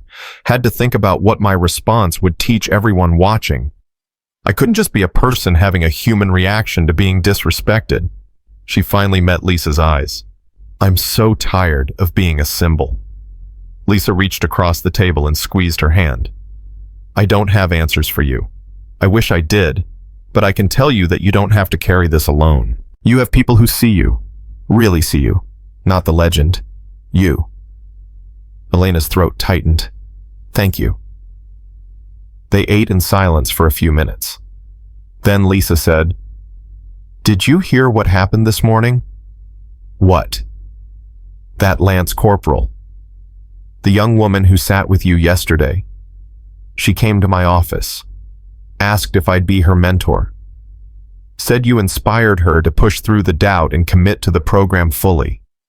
Elena absorbed that. I didn't do anything. You showed her what's possible. That's everything. Lisa smiled. You might be tired of being a symbol, but symbols matter. They change what people think is achievable. That's a lot of pressure. It is. And it's not fair. But it's real. Lisa finished her burrito. Look, I'm not saying you have to be perfect. I'm not saying you can't have bad days. But I am saying that what you do matters. How you handle these situations matters. Because there's a generation of young women watching you, learning from you, being shaped by your example. Elena thought about the Lance Corporal, about Patterson's questions, about all the messages she'd received yesterday from Marines she'd never met, but who knew her story. It's too much, she said quietly. Yeah, It probably is. But you're not doing it alone. You've got me. You've got Davidson. You've got a whole network of people who've got your back. That helps? Good. Lisa signaled for the check. Now let's get back before someone notices we're both gone and starts rumors. They drove back to base in Lisa's car. As they passed through the gate, Elena's phone buzzed. A text from an unknown number. Major Rodriguez. This is Corporal Mitchell. I wanted you to know I finished writing my apology. Sergeant Major Voss approved it. I'll deliver it to your office this afternoon if that's acceptable. I know it doesn't fix what I did, but I hope you'll read it. Elena stared at the message. Part of her wanted to tell him not to bother, that no apology could undo the humiliation, the assumption, the disrespect. But another part, the part that had chosen Grace yesterday, wanted to give him the chance to grow. She typed back, acceptable, 1400 hours. When they got back to the squadron, there was a notice on the bulletin board. New mandatory training, professional conduct, and equal opportunity in the workplace. All personnel required to attend. Monthly sessions starting next week. Morrison groaned when he saw it. Great. More death by PowerPoint. Needed, apparently, Lisa said pointedly. Because of one corporal's stupidity, we all have to sit through hours of training we've already done. Because clearly the training didn't stick the first time, Elena said. Her voice was sharp. And maybe if we'd done a better job creating a culture where that kind of behavior was unthinkable yesterday, wouldn't have happened. Shut. Morrison had the grace to look ashamed. You're right, sorry. At 1400 hours exactly, there was a knock on Elena's office door. She looked up from her computer. Come in. Corporal Mitchell entered. He was in his service uniform, perfectly pressed. His face was pale. He held a manila envelope in his hands. Ma'am, Corporal Mitchell reporting as requested. At ease, Corporal. Sit down. He sat in the chair across from her desk, spine, rigid eyes fixed on a point above her head. The envelope sat on his lap. Elena waited, let the silence stretch. Finally, she said, You wanted to deliver an apology. Yes, ma'am. He held out the envelope with both hands. I wrote everything I wanted to say. Sergeant Major Voss approved it, but I also wanted to apologize in person, if that's acceptable. Go ahead. Mitchell swallowed hard. His hands trembled slightly. Ma'am, what I did yesterday was inexcusable. I made assumptions based on prejudice and ignorance. I publicly disrespected a superior officer. I challenged your authority and your right to wear your uniform based on nothing but my own stupidity. He paused, clearly struggling with emotion. I've spent the last 24 hours reading about your service record, about the missions you've flown, about the lives you've saved. And I realized that while I was making jokes in the mess hall, you were risking your life for Marines like me. Marines who didn't deserve your sacrifice. His voice cracked. I don't expect you to forgive me. I don't expect you to forget what I did. But I want you to know that I understand now. I understand what I did, who I disrespected. And I swear to you, ma'am, I will spend the rest of my career trying to be better than the Marine I was yesterday. Elena took the envelope. Thank you for your apology, Corporal. Ma'am, may I ask a question? Yes. Why didn't you press charges? Why did you show me mercy? I didn't earn. Elena considered her answer carefully. Because I believe people can change. I believe mistakes can be teaching moments if we let them. And I believe the Marine Corps needs people who are willing to learn and grow, not people who are destroyed the first time they mess up. Mitchell's eyes were glassy. I don't deserve that, ma'am. Maybe not, but you got it anyway. Don't waste it. I won't. I promise you I won't. Good. Then we're done here. Dismissed, Corporal. Mitchell stood, came to attention, saluted sharply. Elena returned it. He left without another word. After he was gone, Elena opened the envelope. Inside was a 3-page handwritten letter. The handwriting was careful, deliberate. She started reading. The apology was thorough, detailed. He broke down every assumption he'd made, every mistaken judgment, every moment where he'd chosen his ego over respect. He analyzed his own thinking, identified the biases that had led him astray, articulated specific steps he would take to ensure it never happened again. It was, Elena had to admit, a good apology, the kind that showed genuine understanding rather than just regret at being caught. She filed it away and tried to return to work, but her concentration was shot. She kept thinking about Mitchell's face, about the genuine shame and remorse, about whether he really would change or whether he'd just learned to hide his assumptions better. Her phone rang. Davidson's extension. "Elena, can you come down here? We have a situation." She found Davidson in his office with Master Sergeant Kane and another Marine she didn't recognize, a woman in her mid-30s wearing the uniform of a GS-12 civilian employee. "Major Rodriguez, this is Dr. Sarah Lynn from the Base Equal Opportunity Office. She wanted to talk to you about yesterday's incident." Elena's guard went up immediately. "Ma'am, Doctor." Lynn smiled warmly. "Please sit. This isn't an investigation. I just wanted to check in with you and see how you're processing everything." "I'm fine." "I've heard that answer a lot in the last 24 hours. From you and from others." Dr. Lynn pulled out a tablet. "The thing is, major incidents like yesterday don't happen in a vacuum. They're symptoms of larger cultural issues. And the Equal Opportunity Office is tasked with identifying and addressing those issues. I didn't file a complaint. I know, but the base commander has made it clear that this kind of behavior is unacceptable, and he's asked my office to conduct a climate assessment." She looked at Elena directly. "I'd like to start with you, if you're willing." Elena glanced at Davidson. He nodded slightly. "What do you want to know?" Elena asked. "Have you experienced other incidents like this? Maybe not as public, but similar assumptions or challenges?" Elena laughed. It came out bitter. "How much time do you have?" Dr. Lynn's expression softened. "As much as you need." So Elena told her about the flight instructor at Pensacola who'd told her women didn't have the upper body strength for carrier landings, about the senior officer who'd suggested she'd gotten her slot in the fighter pipeline because of quotas, not merit, about the maintenance chief who'd initially refused to take her discrepancy reports seriously because lady pilots are always complaining about every little thing, about 100 small cuts, 1,000 tiny moments where she'd had to prove herself again, where her competence was questioned, where her presence was treated as unusual, unexpected, unwelcome. "And yesterday was just the most visible example," Elena finished. "But it happens all the time, just usually more quietly." Dr. Lynn took notes. "How do other female Marines in your squadron experience the culture? Ask them. Don't ask me to speak for them." "Fair point." Dr. Lynn looked up. "Dr. Lynn, what would you want to change if you could change anything about the culture here?" Elena thought about that. "I'd want people to see the uniform before they see the gender, to look at the rank, the patches, the demonstrated competence, and judge based on that, not on assumptions about what women can or can't do." "That's reasonable." "It shouldn't be revolutionary," Elena said. "It should be the baseline, but here we are." The meeting lasted another 30 minutes. Dr. Lynn asked thoughtful questions, listened carefully, took extensive notes. When it was over, she thanked Elena for her time and candor. "This helps tremendously. We're going to implement some changes based on what we're learning. It won't fix everything overnight, but it's a start." After she left, Davidson looked at Elena. "You okay?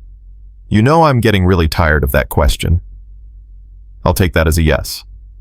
He smiled slightly. "For what it's worth, I think you handled all of this remarkably well. Better than most would." "I didn't have much choice." "You always have a choice. You chose grace. You chose to be a teacher instead of a punisher. That takes strength most people don't have."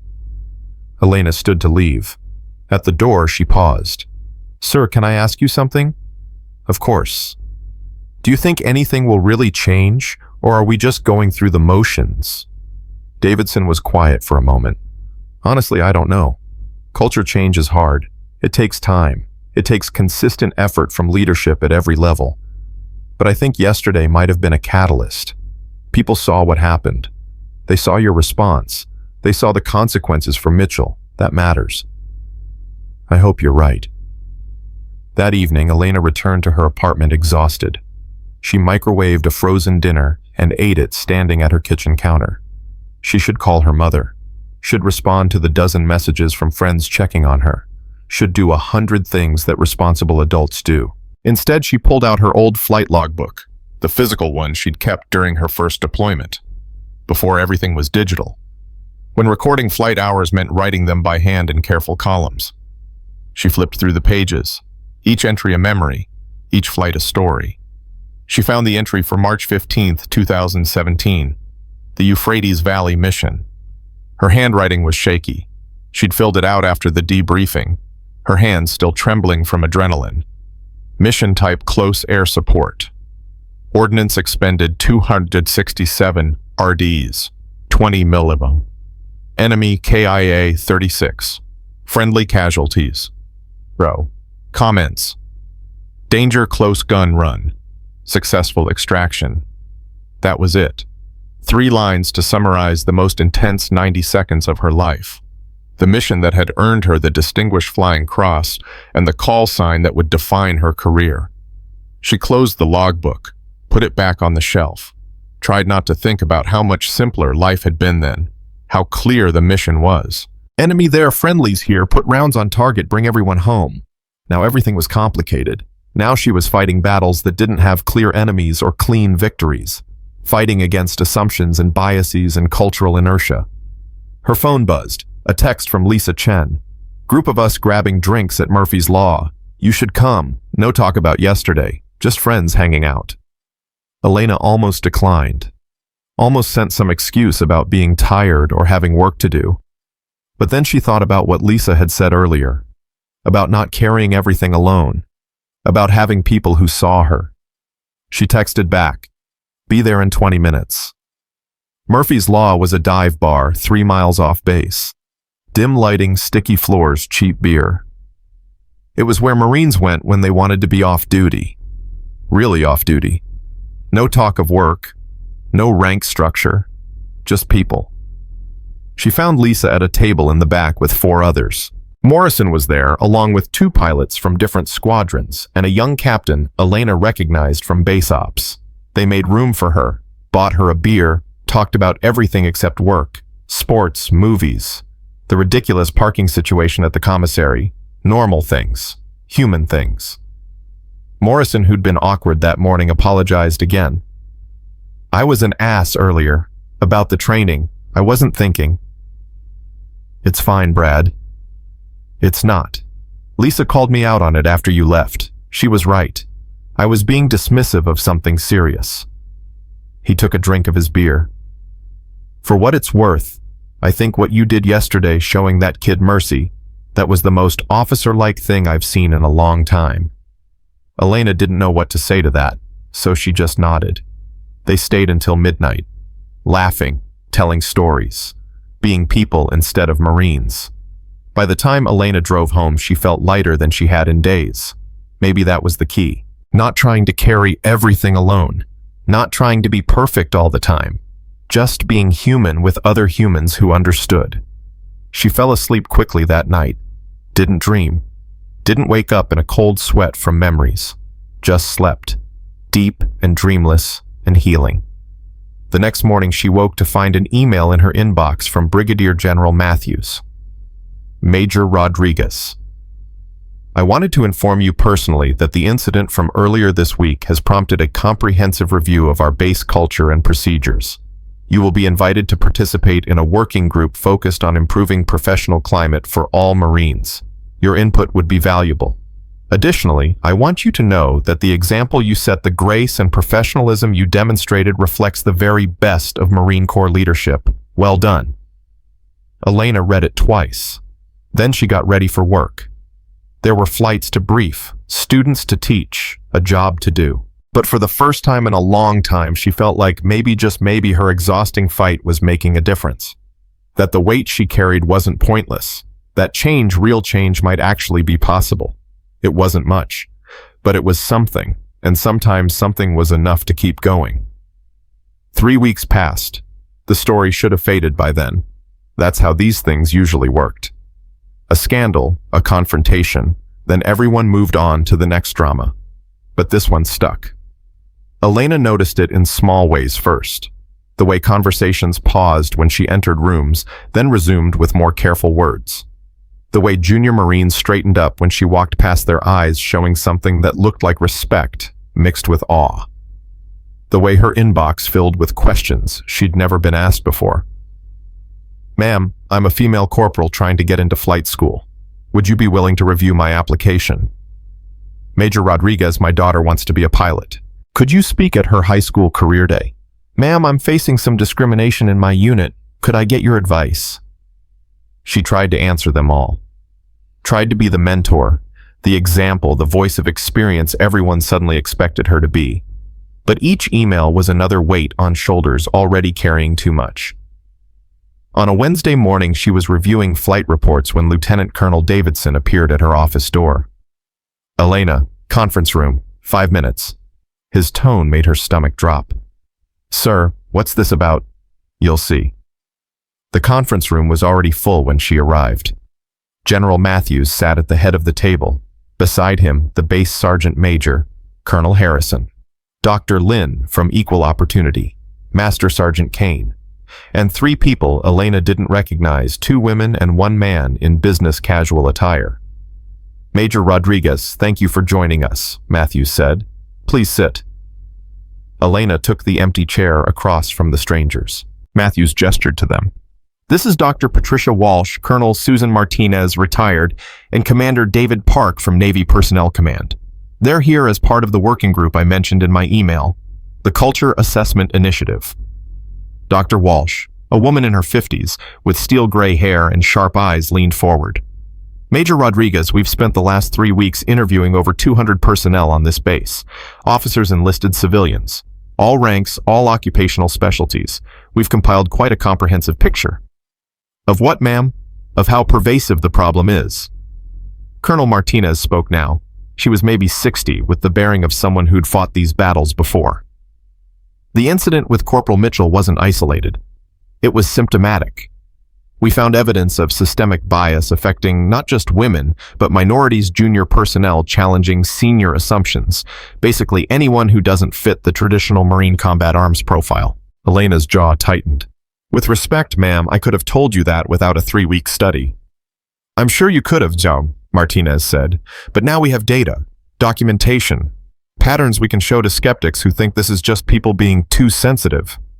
Commander Park pulled out a folder.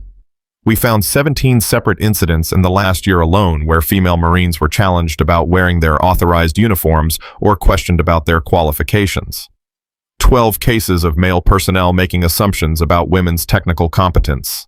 8 situations where women were excluded from professional development opportunities because of unstated biases." He slid papers across the table. "And that's just what people were willing to report. The actual numbers are likely much higher." Elena felt sick. She'd known it was bad, but seeing it quantified, documented, made undeniable that was different. General Matthews spoke. "Here's where you come in, Major. We're developing a comprehensive training program. Not just another PowerPoint presentation people sleep through, something interactive, scenario-based, using real incidents with identifying details changed to teach better responses." "And you want to use my incident," Elena said flatly. "We want you to help design the curriculum," Dr. Walsh corrected. "Your perspective is invaluable. You've lived this. You understand both the microaggressions and the major confrontations. You know what actually helps and what's just performative nonsense." Elena looked at Davidson. He met her eyes with an expression that said, "I know this is asking a lot, but it matters." "How much time are we talking about?" Elena asked. 4 hours a week for the next 3 months, Martinez said. "Working sessions with the development team, then pilot testing with select units, then full rollout across the base. If it works here, it'll go Corps-wide." Corps-wide. That meant thousands of Marines. That meant real change. That meant her exhaustion, her trauma, her painful experience might actually prevent someone else from going through the same thing. "I'll do it," Elena said, "on one condition." Matthews raised an eyebrow. "Which is, I want Corporal Mitchell on the development team too." The room went silent. "Major," Sergeant Major Voss said carefully, "are you sure that's wise?" He made the mistake. He learned from it. He needs to be part of the solution. Elena's voice was firm, and more importantly, other Marines need to see that. Need to see that you can screw up, learn, grow, and contribute. That mistakes aren't career enders if you actually change. Martinez smiled. That's exactly the kind of thinking we need. Matthews nodded. Done. Sergeant Major, make it happen.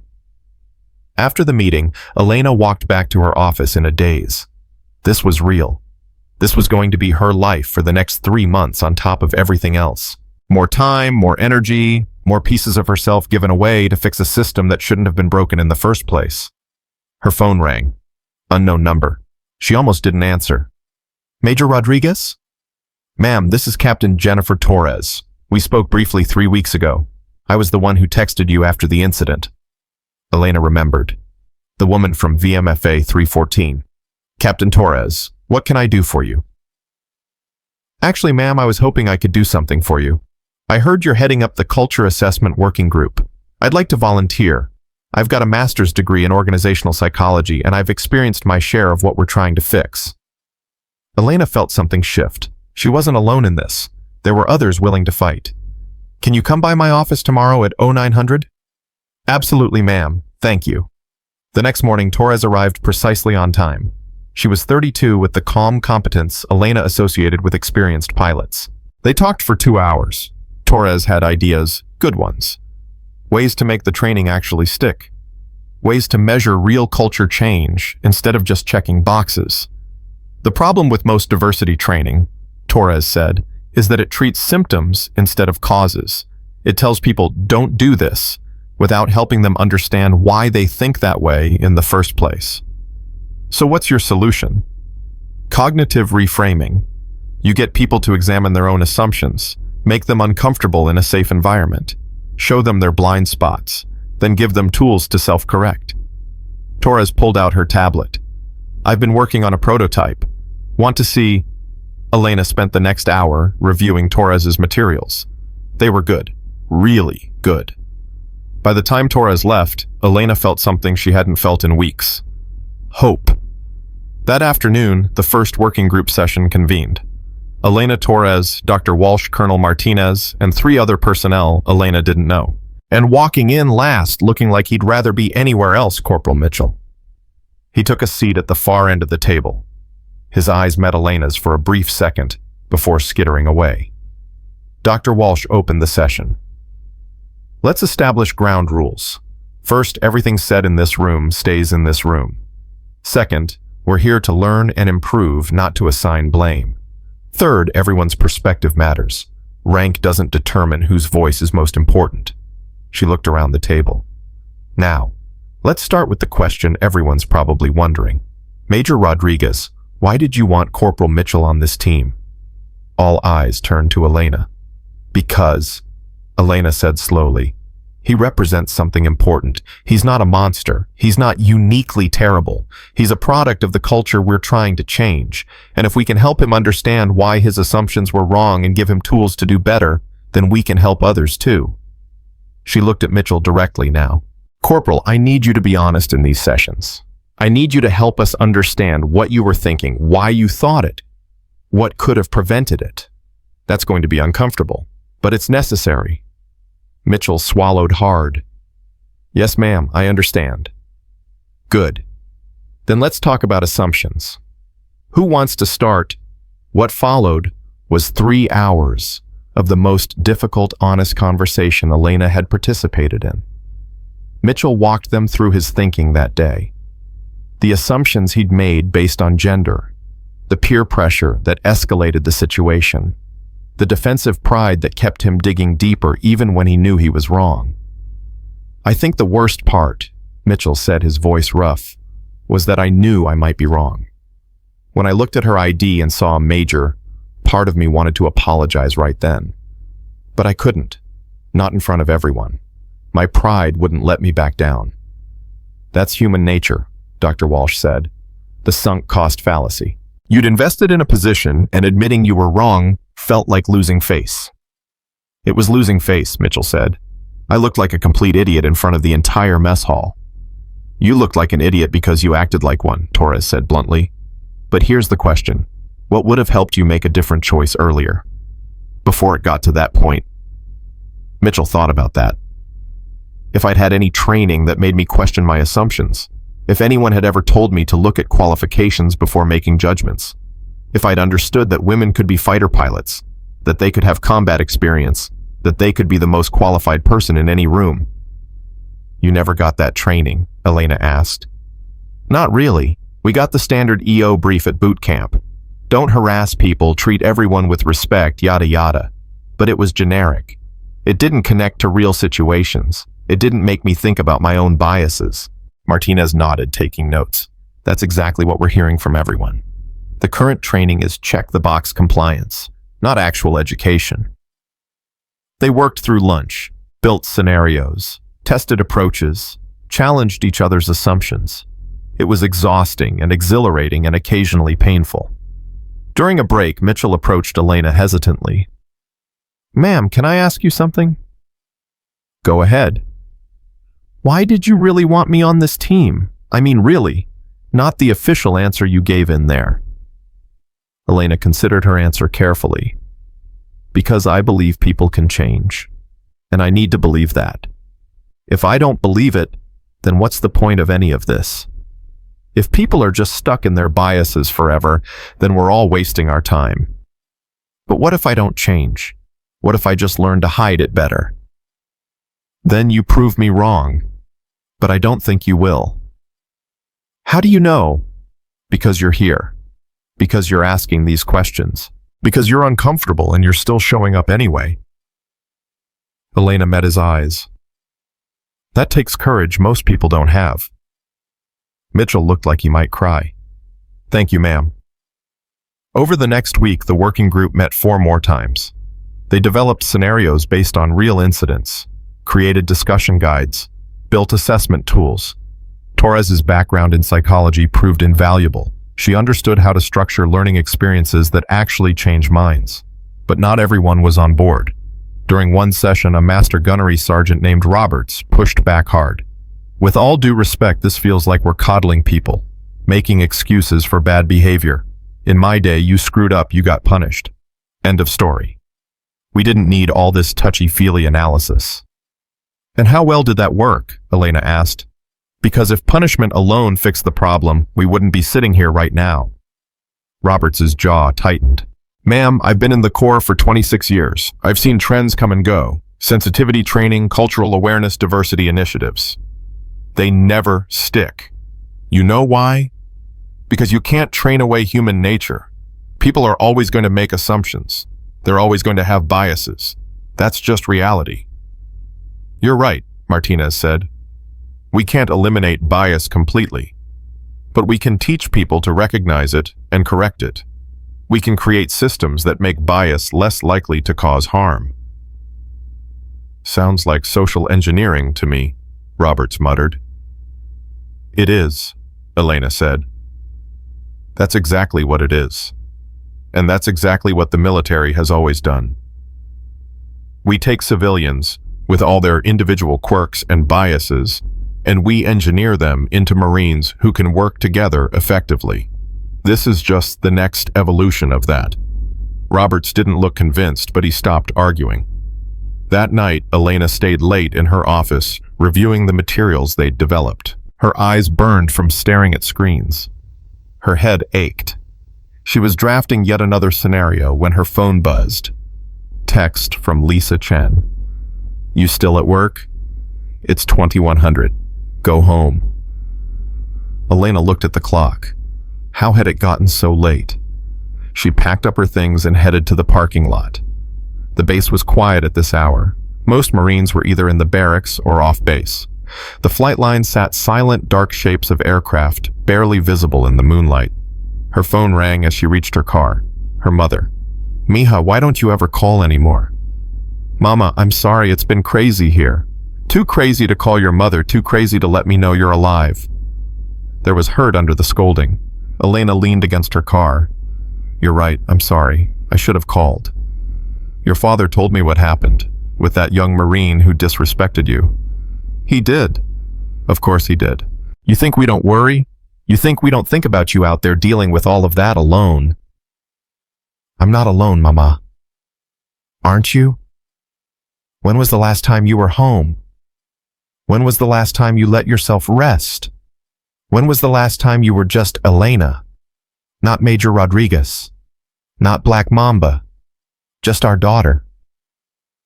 The question hit harder than it should have. Elena felt tears prick her eyes. I don't remember, she admitted. Come home this weekend, please. Just for 2 days. Let us take care of you for once. Elena thought about her schedule, the working group sessions, the training flights, the endless obligations. But she also thought about how tired she was, how much she needed to be just Elena for a while. Okay, she said. I'll come home. Good. I'll make your favorite. And your brother wants to see you. He has news.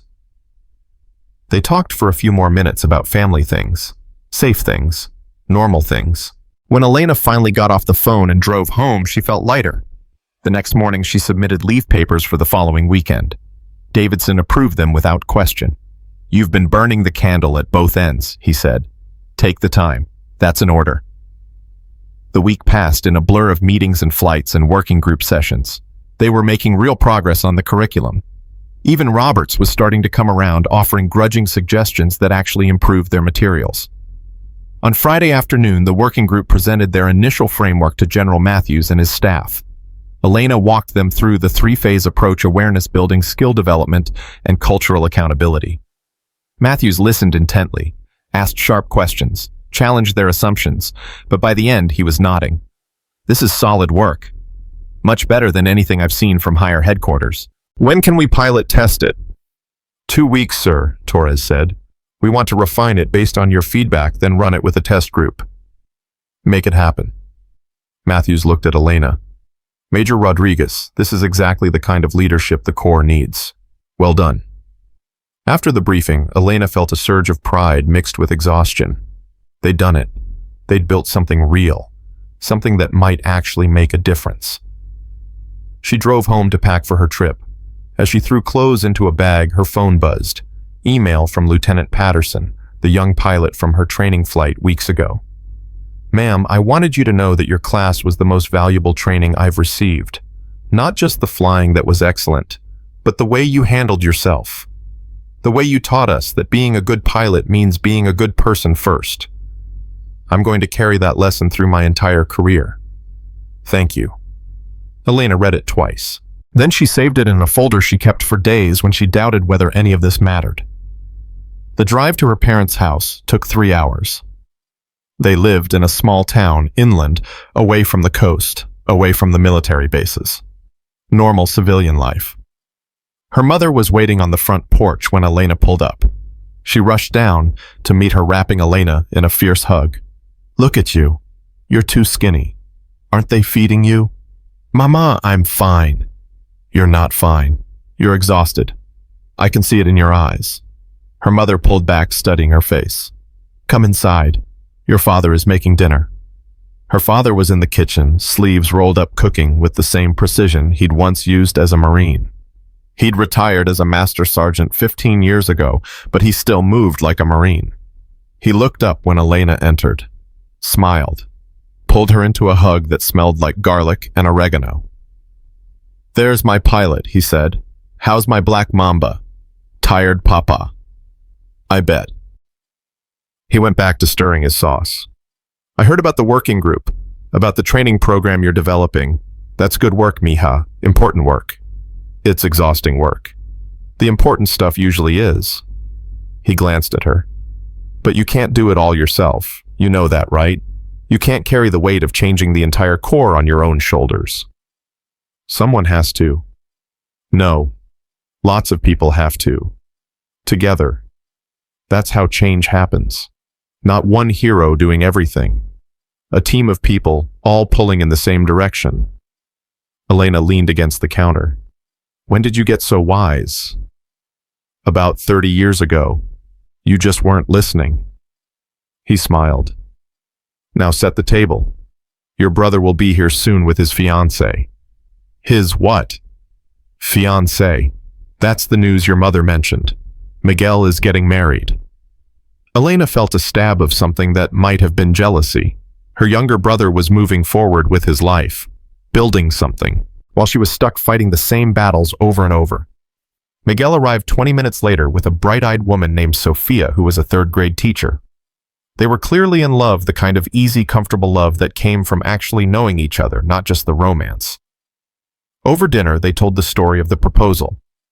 How Miguel had planned this elaborate thing at the beach, but had gotten so nervous, he'd just blurted it out in the parking lot. How Sophia had said yes before he even finished the question. Everyone laughed. It was normal. It was human. It was everything Elena's life wasn't. After dinner, Miguel found Elena alone on the back porch. "You okay, sis?" "Yeah, just thinking." "About what?" Elena was quiet for a long moment. "About how you're building a life, a real life, and I'm still just fighting." Miguel sat down next to her. "You're doing important things, Elena, things that matter." "Do they?" "Sometimes I wonder if I'm just tilting at windmills, if anything I'm doing actually changes anything." "You changed that corporal. From what Dad told me, you changed how he sees the world. That's not nothing. It's one person. One person at a time is how change happens." Miguel bumped her shoulder with his. "You can't see it because you're in the middle of it. But you're making waves, Elena, big ones. People are watching you, learning from you, becoming better because of you." "It's lonely," Elena admitted, "being the example all the time, never getting to just be human." "Then be human here, this weekend. No Major Rodriguez, no Black Mamba, just Elena, our sister, Papa's daughter, Mama's baby girl." Elena felt tears on her cheeks. She hadn't realized she was crying. Miguel pulled her into a hug. "You don't have to be strong all the time. Not here. Not with us." They sat there for a long time. The night air was cool. Stars appeared overhead. Inside, their parents were arguing good-naturedly about whose turn it was to do dishes. For the first time in weeks, Elena felt like she could breathe. The weekend passed too quickly. Family dinners, board games, a trip to the farmer's market, normal things, human things. By Sunday evening, when it was time to drive back to base, Elena felt more centered than she had in months. Her mother packed her enough food for a week. Her father hugged her and whispered, "I'm proud of you, mija. Not because you're Black Mamba, because you're you." On the drive back, Elena thought about Miguel's words, one person at a time. Maybe that was enough. Maybe she didn't have to change the entire Corps overnight. Maybe small changes multiplied across thousands of Marines would eventually add up to something big. Her phone buzzed with a text from Torres' test group confirmed for Wednesday. "You ready?" Elena smiled and typed back, "Ready." She was ready.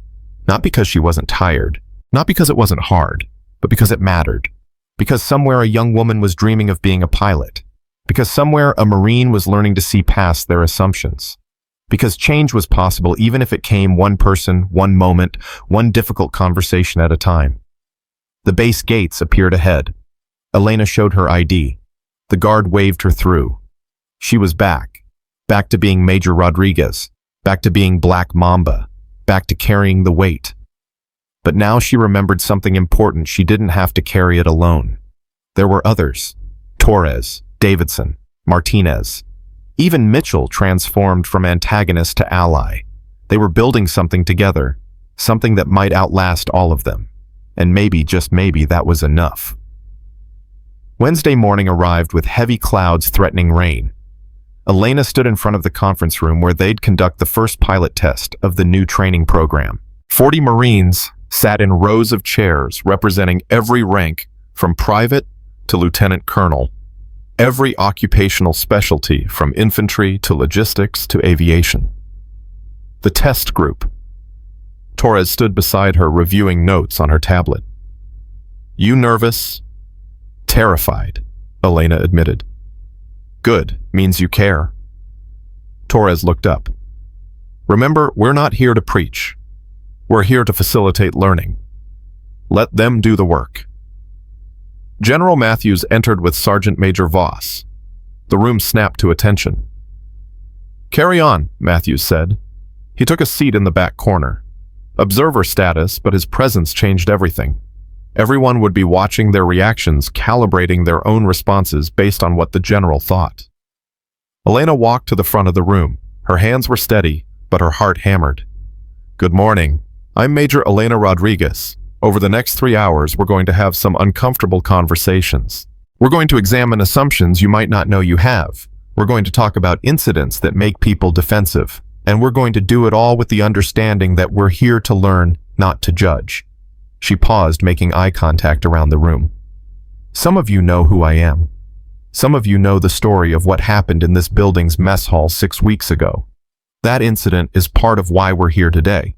But this isn't about me. This is about all of us. About building a core where everyone can serve to their full potential without fighting through assumptions about what they can or can't do based on factors that have nothing to do with competence. A hand went up. A staff sergeant, male, probably early 30s. Yes, Staff Sergeant. Ma'am, with respect, isn't this just political correctness run amok? Are we really supposed to pretend there aren't differences between men and women between different groups? The challenge came earlier than Elena expected. But Torres had prepared her for this. Staff Sergeant, what's your name? Johnson, ma'am. Staff Sergeant Johnson, you're right. There are differences. Physical differences, statistical differences, cultural differences. The question isn't whether differences exist. The question is, should those differences determine who gets opportunities, who gets respect, who gets believed when they show up wearing the uniform they earned? Johnson shifted in his seat. I just think we're spending a lot of time on problems that might not be as big as people claim. Corporal Mitchell, can you stand up, please? Mitchell, sitting 3 rows back, stood. His face was pale. Corporal Mitchell made a mistake 6 weeks ago. A big one. He challenged my authority and my right to wear my uniform based entirely on his assumptions. Corporal, do you want to tell everyone what you were thinking that day? Mitchell's voice was rough. I saw a woman in a flight jacket. I assumed she was a dependent wearing her husband's gear. I assumed she didn't belong. I never looked at her rank, never looked at her patches, never considered that my assumptions might be wrong. Why not? Elena asked gently. Because I'd never seen a female fighter pilot before. In my world, they didn't exist. So when I saw one, my brain couldn't process it. It was easier to believe she was fake than to update my understanding of reality. Elena nodded. Thank you, Corporal. You can sit. She addressed the room. That's what we're here to fix. Not differences. Assumptions. The gap between what we think we know and what's actually true. The next hour flew by. They worked through scenarios. A female mechanic being questioned about her technical knowledge. A minority officer being mistaken for enlisted. A junior Marine's idea being ignored until a senior Marine repeated it. Each scenario sparked discussion, argument, uncomfortable recognition. Elena watched people's faces as understanding dawned. Watched them realize they'd made similar assumptions, done similar things. During a break, a young Lance Corporal approached Elena. Female, maybe 21. Ma'am, can I tell you something? Of course. I've been in for 2 years. Every day someone asks me if I'm sure I want to be a mechanic, if it's too hard, if I wouldn't be happier in admin. They don't ask the male mechanics that. They just assume we belong there. Her voice cracked. I'm good at my job, really good, but I'm so tired of proving it every single day. Elena felt the words like a physical blow, because she knew. She knew that exhaustion down to her bones. What's your name? Lance Corporal Maria Santos, ma'am. Lance Corporal Santos, I need you to remember something. Your competence doesn't require their validation. You know you're good. Your immediate supervisors know you're good. That's what matters. The people who doubt you, that's their limitation, not yours. Santos blinked back tears. Thank you, ma'am. After the break, Torres took over, running them through cognitive exercises designed to reveal hidden biases. The room got quieter, more thoughtful. People were genuinely engaging with the material. Then came the final scenario. Torres presented it without preamble. You're a senior Marine. You walk into the gym and see someone in civilian clothes working out. They're using equipment wrong in a way that could cause injury. What do you do? Hands went up around the room. I'd correct them, one sergeant said. Same? Another agreed. Torres nodded. Now, same scenario. but the person working out is a senior officer. What do you do? The hands came down. Uncomfortable silence. That's different, someone muttered. Why? Torres pressed. They're still at risk of injury. They still need correction. But now rank creates hesitation. Now you're weighing the consequences of speaking up against the consequences of staying silent. She let that sit for a moment. That's what many female Marines face every day. That calculation. Do I correct this wrong assumption? Do I challenge this inappropriate comment, or do I stay silent because speaking up has its own costs? Staff Sergeant Johnson, the one who'd challenged Elena earlier, raised his hand. I never thought about it that way, he said quietly. I thought women who complained were being oversensitive. But you're right. They're doing that calculation constantly. That's exhausting. Yes, Elena said. It is. The session ended at 1200 hours. General Matthews stood. Outstanding work. Every Marine in this room learned something today. I know I did. He looked at Elena and Torres. This needs to go Corps-wide. I'll be recommending it to Headquarters Marine Corps this afternoon. After everyone filed out, Matthews approached Elena privately.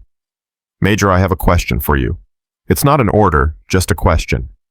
Sir, how would you feel about taking this program on the road? Spending 6 months traveling to different bases, training trainers, ensuring quality control. Elena's first instinct was to refuse, 6 months away from flying. 6 months as the face of this initiative, instead of a pilot who happened to be involved. But then she thought about Lance Corporal Santos, about the dozens of messages she'd received from female Marines thanking her, about the possibility of changing the experience for thousands of Marines she'd never meet. Can I think about it, sir? Take a week. Let me know. Matthews paused. For what it's worth, I think you're exactly the right person for this. Not because of your story, because of how you've handled everything since. The grace, the leadership, the commitment to actually solving the problem instead of just complaining about it. After he left, Torres found Elena staring at the empty conference room. He asked you to take it on the road, didn't he? How did you know? Because it's what I'd do if I were him. You're the proof that the system can work, that you can fight through the bias and still succeed. People need to see that. I'm tired of being proof, Elena said. I want to just be a pilot. I know, but that's not the hand you got dealt. Torres sat down. Look, I'll be honest with you. If you say no, they'll find someone else. The program will still happen, but it won't be as effective, because you're not just teaching curriculum. You're showing people what right looks like, what grace under pressure actually means. Elena closed her eyes. I need to fly, Jennifer. I need to be in the cockpit. That's where I make sense.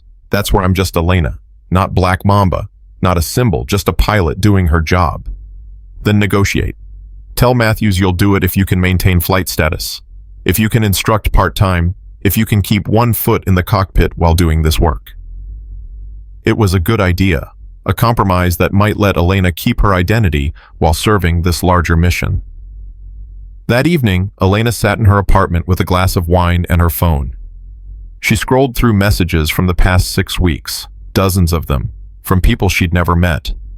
Thank you for showing my daughter that women can be fighter pilots. Your example gave me the courage to report harassment in my unit. I'm a male Marine, and your story made me realize how often I've made assumptions about my female colleagues. I'm working to do better.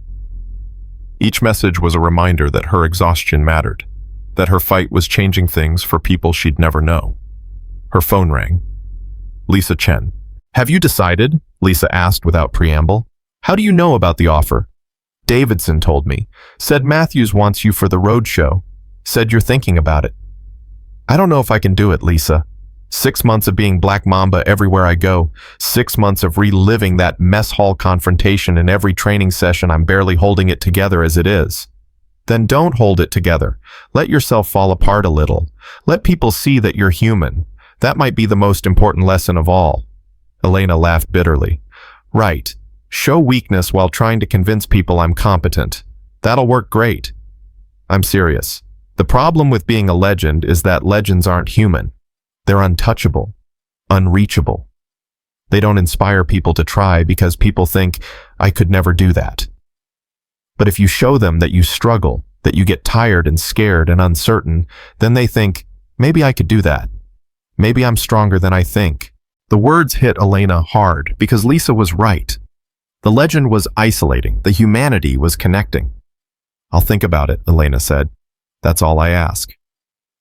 The next morning, Elena woke to an email from an address she didn't recognize.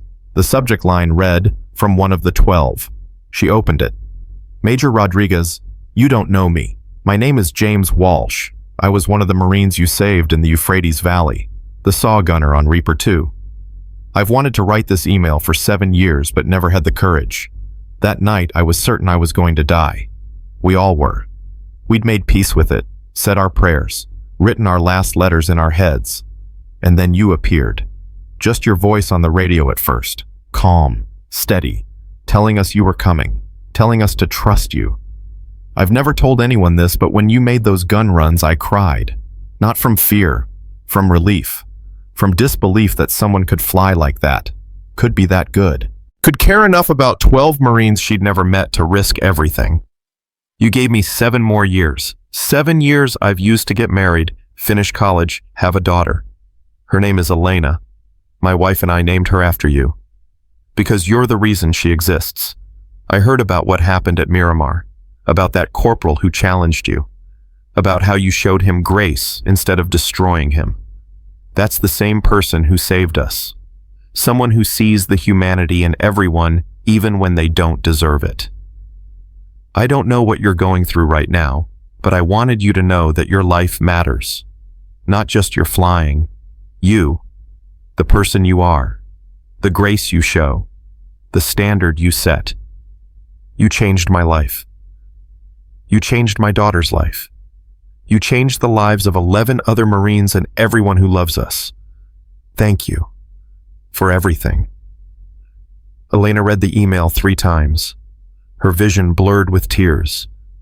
She thought about that night, about the fear that had lived in her bones during those 90 seconds, about the certainty that she was going to fail, going to kill the people she was trying to save. But she hadn't failed, and those 12 Marines had gotten their 7 years. And one of them had a daughter named Elena, who existed because of a choice made in darkness and terror. Maybe that was enough. Maybe that made all of it, the exhaustion, the assumptions, the constant fight, worth it. She picked up her phone and called General Matthews' office. Sir, it's Major Rodriguez. About your offer. I have a counteroffer. Matthews listened to her proposal. 6 months on the road but maintaining flight currency. Teaching the program, but also flying at each base she visited. Being both instructor and pilot, both symbol and human. Done, Matthews said. When can you start? Give me 2 weeks to get my affairs in order. You've got it. Thank you, Major. The Corps is lucky to have you. After she hung up, Elena sat in silence. She'd just committed to 6 more months of being Black Mamba. 6 more months of carrying the weight. But this time it felt different. This time she wasn't alone. This time she had Torres and Davidson and Lisa and Martinez and even Mitchell all pulling in the same direction. The next 2 weeks passed in a blur of preparation. Elena flew as much as she could, storing up the feeling of the cockpit, the freedom of the sky. She worked with Torres to refine the training materials. She said goodbye to her students, watching them graduate and move on to fleet squadrons. Lieutenant Patterson sought her out on his last day. Ma'am, I just wanted to say thank you for everything. You taught me how to fly, but more importantly, you taught me how to lead. You did that yourself, Lieutenant. I just showed you the standard. The standard is who you are, not just what you teach. He hesitated. I'm going to VMFA 323, Death Rattlers. Going to fly combat missions someday probably. And when I do, I'm going to remember everything you taught me. The technical stuff, sure. But also the other stuff. About seeing people for who they are. About grace under pressure. About being the kind of leader who makes everyone better. After he left, Elena felt the weight of responsibility settle deeper. She wasn't just teaching flying anymore. She was shaping the next generation of leaders. And that mattered more than any individual mission. On her last day before the roadshow began, Elena stood on the flight line at sunset. The orange light painted the Hornets in gold and shadow. She'd spent so much of her life in and around these aircraft. They were home in a way nothing else was. Her phone buzzed. Text from her father. "Miha, your mother and I are proud of you. Not just for what you're doing, but for who you are. Remember that when it gets hard. Remember that you don't have to be perfect. You just have to be yourself." Elena smiled through sudden tears. Typed back, "Thank you, Papa. I love you." That night, she packed for the first leg of the tour. Camp Pendleton, then 29 Palms, then Lejeune, then Quantico. 6 months of travel. 6 months of telling her story. 6 months of being Black Mamba. But also 6 months of changing minds. 6 months of building something that would outlast her. 6 months of making sure that the next Lance Corporal Santos, the next female pilot, the next Marine who didn't fit the traditional mold, would have an easier path than Elena had. The first session at Camp Pendleton was standing room only. 200 Marines packed into an auditorium. Elena walked to the podium and looked out at all those faces. "My name is Major Elena Rodriguez," she began. 7 years ago, I flew a mission that changed my life. Not because it was glamorous or heroic, but because it taught me something fundamental about who I am and what I'm capable of. Today I'm going to tell you that story, not the legend version, the real version. The version where I was terrified and uncertain and convinced I was going to fail. She told them about the radio call, about the 12 desperate voices, about the decision to go in dry, about the 90 seconds that felt like hours, about the shaking hands and the hammering heart, and the absolute certainty that she was going to kill someone. "But I didn't fail," she said. "I got lucky. Improbably lucky. And those 12 Marines went home. And for 7 years I carried that mission like a badge of honor. Like proof that I belonged. Like evidence that I was good enough." She paused. "But 6 weeks ago, a young corporal looked at me and decided I didn't belong. Decided I was wearing stolen valor. Decided that no matter what my patches said, no matter what my rank was, I couldn't possibly be a fighter pilot. Because I'm a woman. And in his world, women didn't do that." Yet the room was silent. Here's what I learned from that confrontation. Competence isn't enough. Excellence isn't enough. You can be the best at what you do, and people will still make assumptions, will still doubt you, will still challenge your right to exist in spaces they think belong to them. She let that sink in. So what do we do about it? We could get angry, could demand that people change, could punish everyone who makes a mistake, or we could do the harder thing. We could educate, could show grace, could create a culture where everyone, regardless of gender, race, background, gets judged on their actual merit instead of assumptions. The training session that followed was electric. Marines engaged, challenged, learned. Elena watched faces change as understanding dawned. Watched the same transformation she'd seen at Miramar replicate itself here. After it ended, a young private approached her. Female, barely out of boot camp. "Ma'am, I'm in the infantry. I'm one of the first women in a combat unit. Every day is hard. Every day someone questions whether I belong. Your story gives me hope that it gets better." Elena looked at this young Marine and saw herself 15 years ago. Full of determination, full of fear, ready to prove herself, but not yet understanding the cost. "It gets different," Elena said honestly. "Not easier. You get stronger. You learn to carry the weight. You learn which battles to fight and which to let go. You learn that your worth doesn't depend on whether everyone validates it. Does the doubt ever stop? No. But your certainty gets louder. You stop needing their approval because you know what you've earned." The private nodded slowly. "Thank you, ma'am." That conversation repeated itself across the 6 months. Different bases, different faces, same story. Marines struggling with assumptions. Marines learning to see past bias. Marines becoming better versions of themselves. Elena flew at every base. Kept her hands on the stick. Kept her identity as a pilot even while doing this other work. And slowly, she found balance. found a way to be both Black Mamba and Elena, both symbol and human. In month 4, she got an email from Corporal Mitchell. "Ma'am, I wanted to update you on my progress. I've been leading discussions in my unit about bias and assumptions, using my own story as an example. At first, everyone thought I was crazy, but slowly, people started to get it, started to examine their own thinking. I can't undo what I did, but I can try to prevent others from making the same mistake. Thank you for giving me that chance." Elena saved that email next to the one from James Walsh, evidence that grace worked, that people could change, that the exhausting fight was worth it. By month 6, the program had been approved for Corps-wide implementation. Elena had trained over 200 facilitators who would carry it to every base and unit.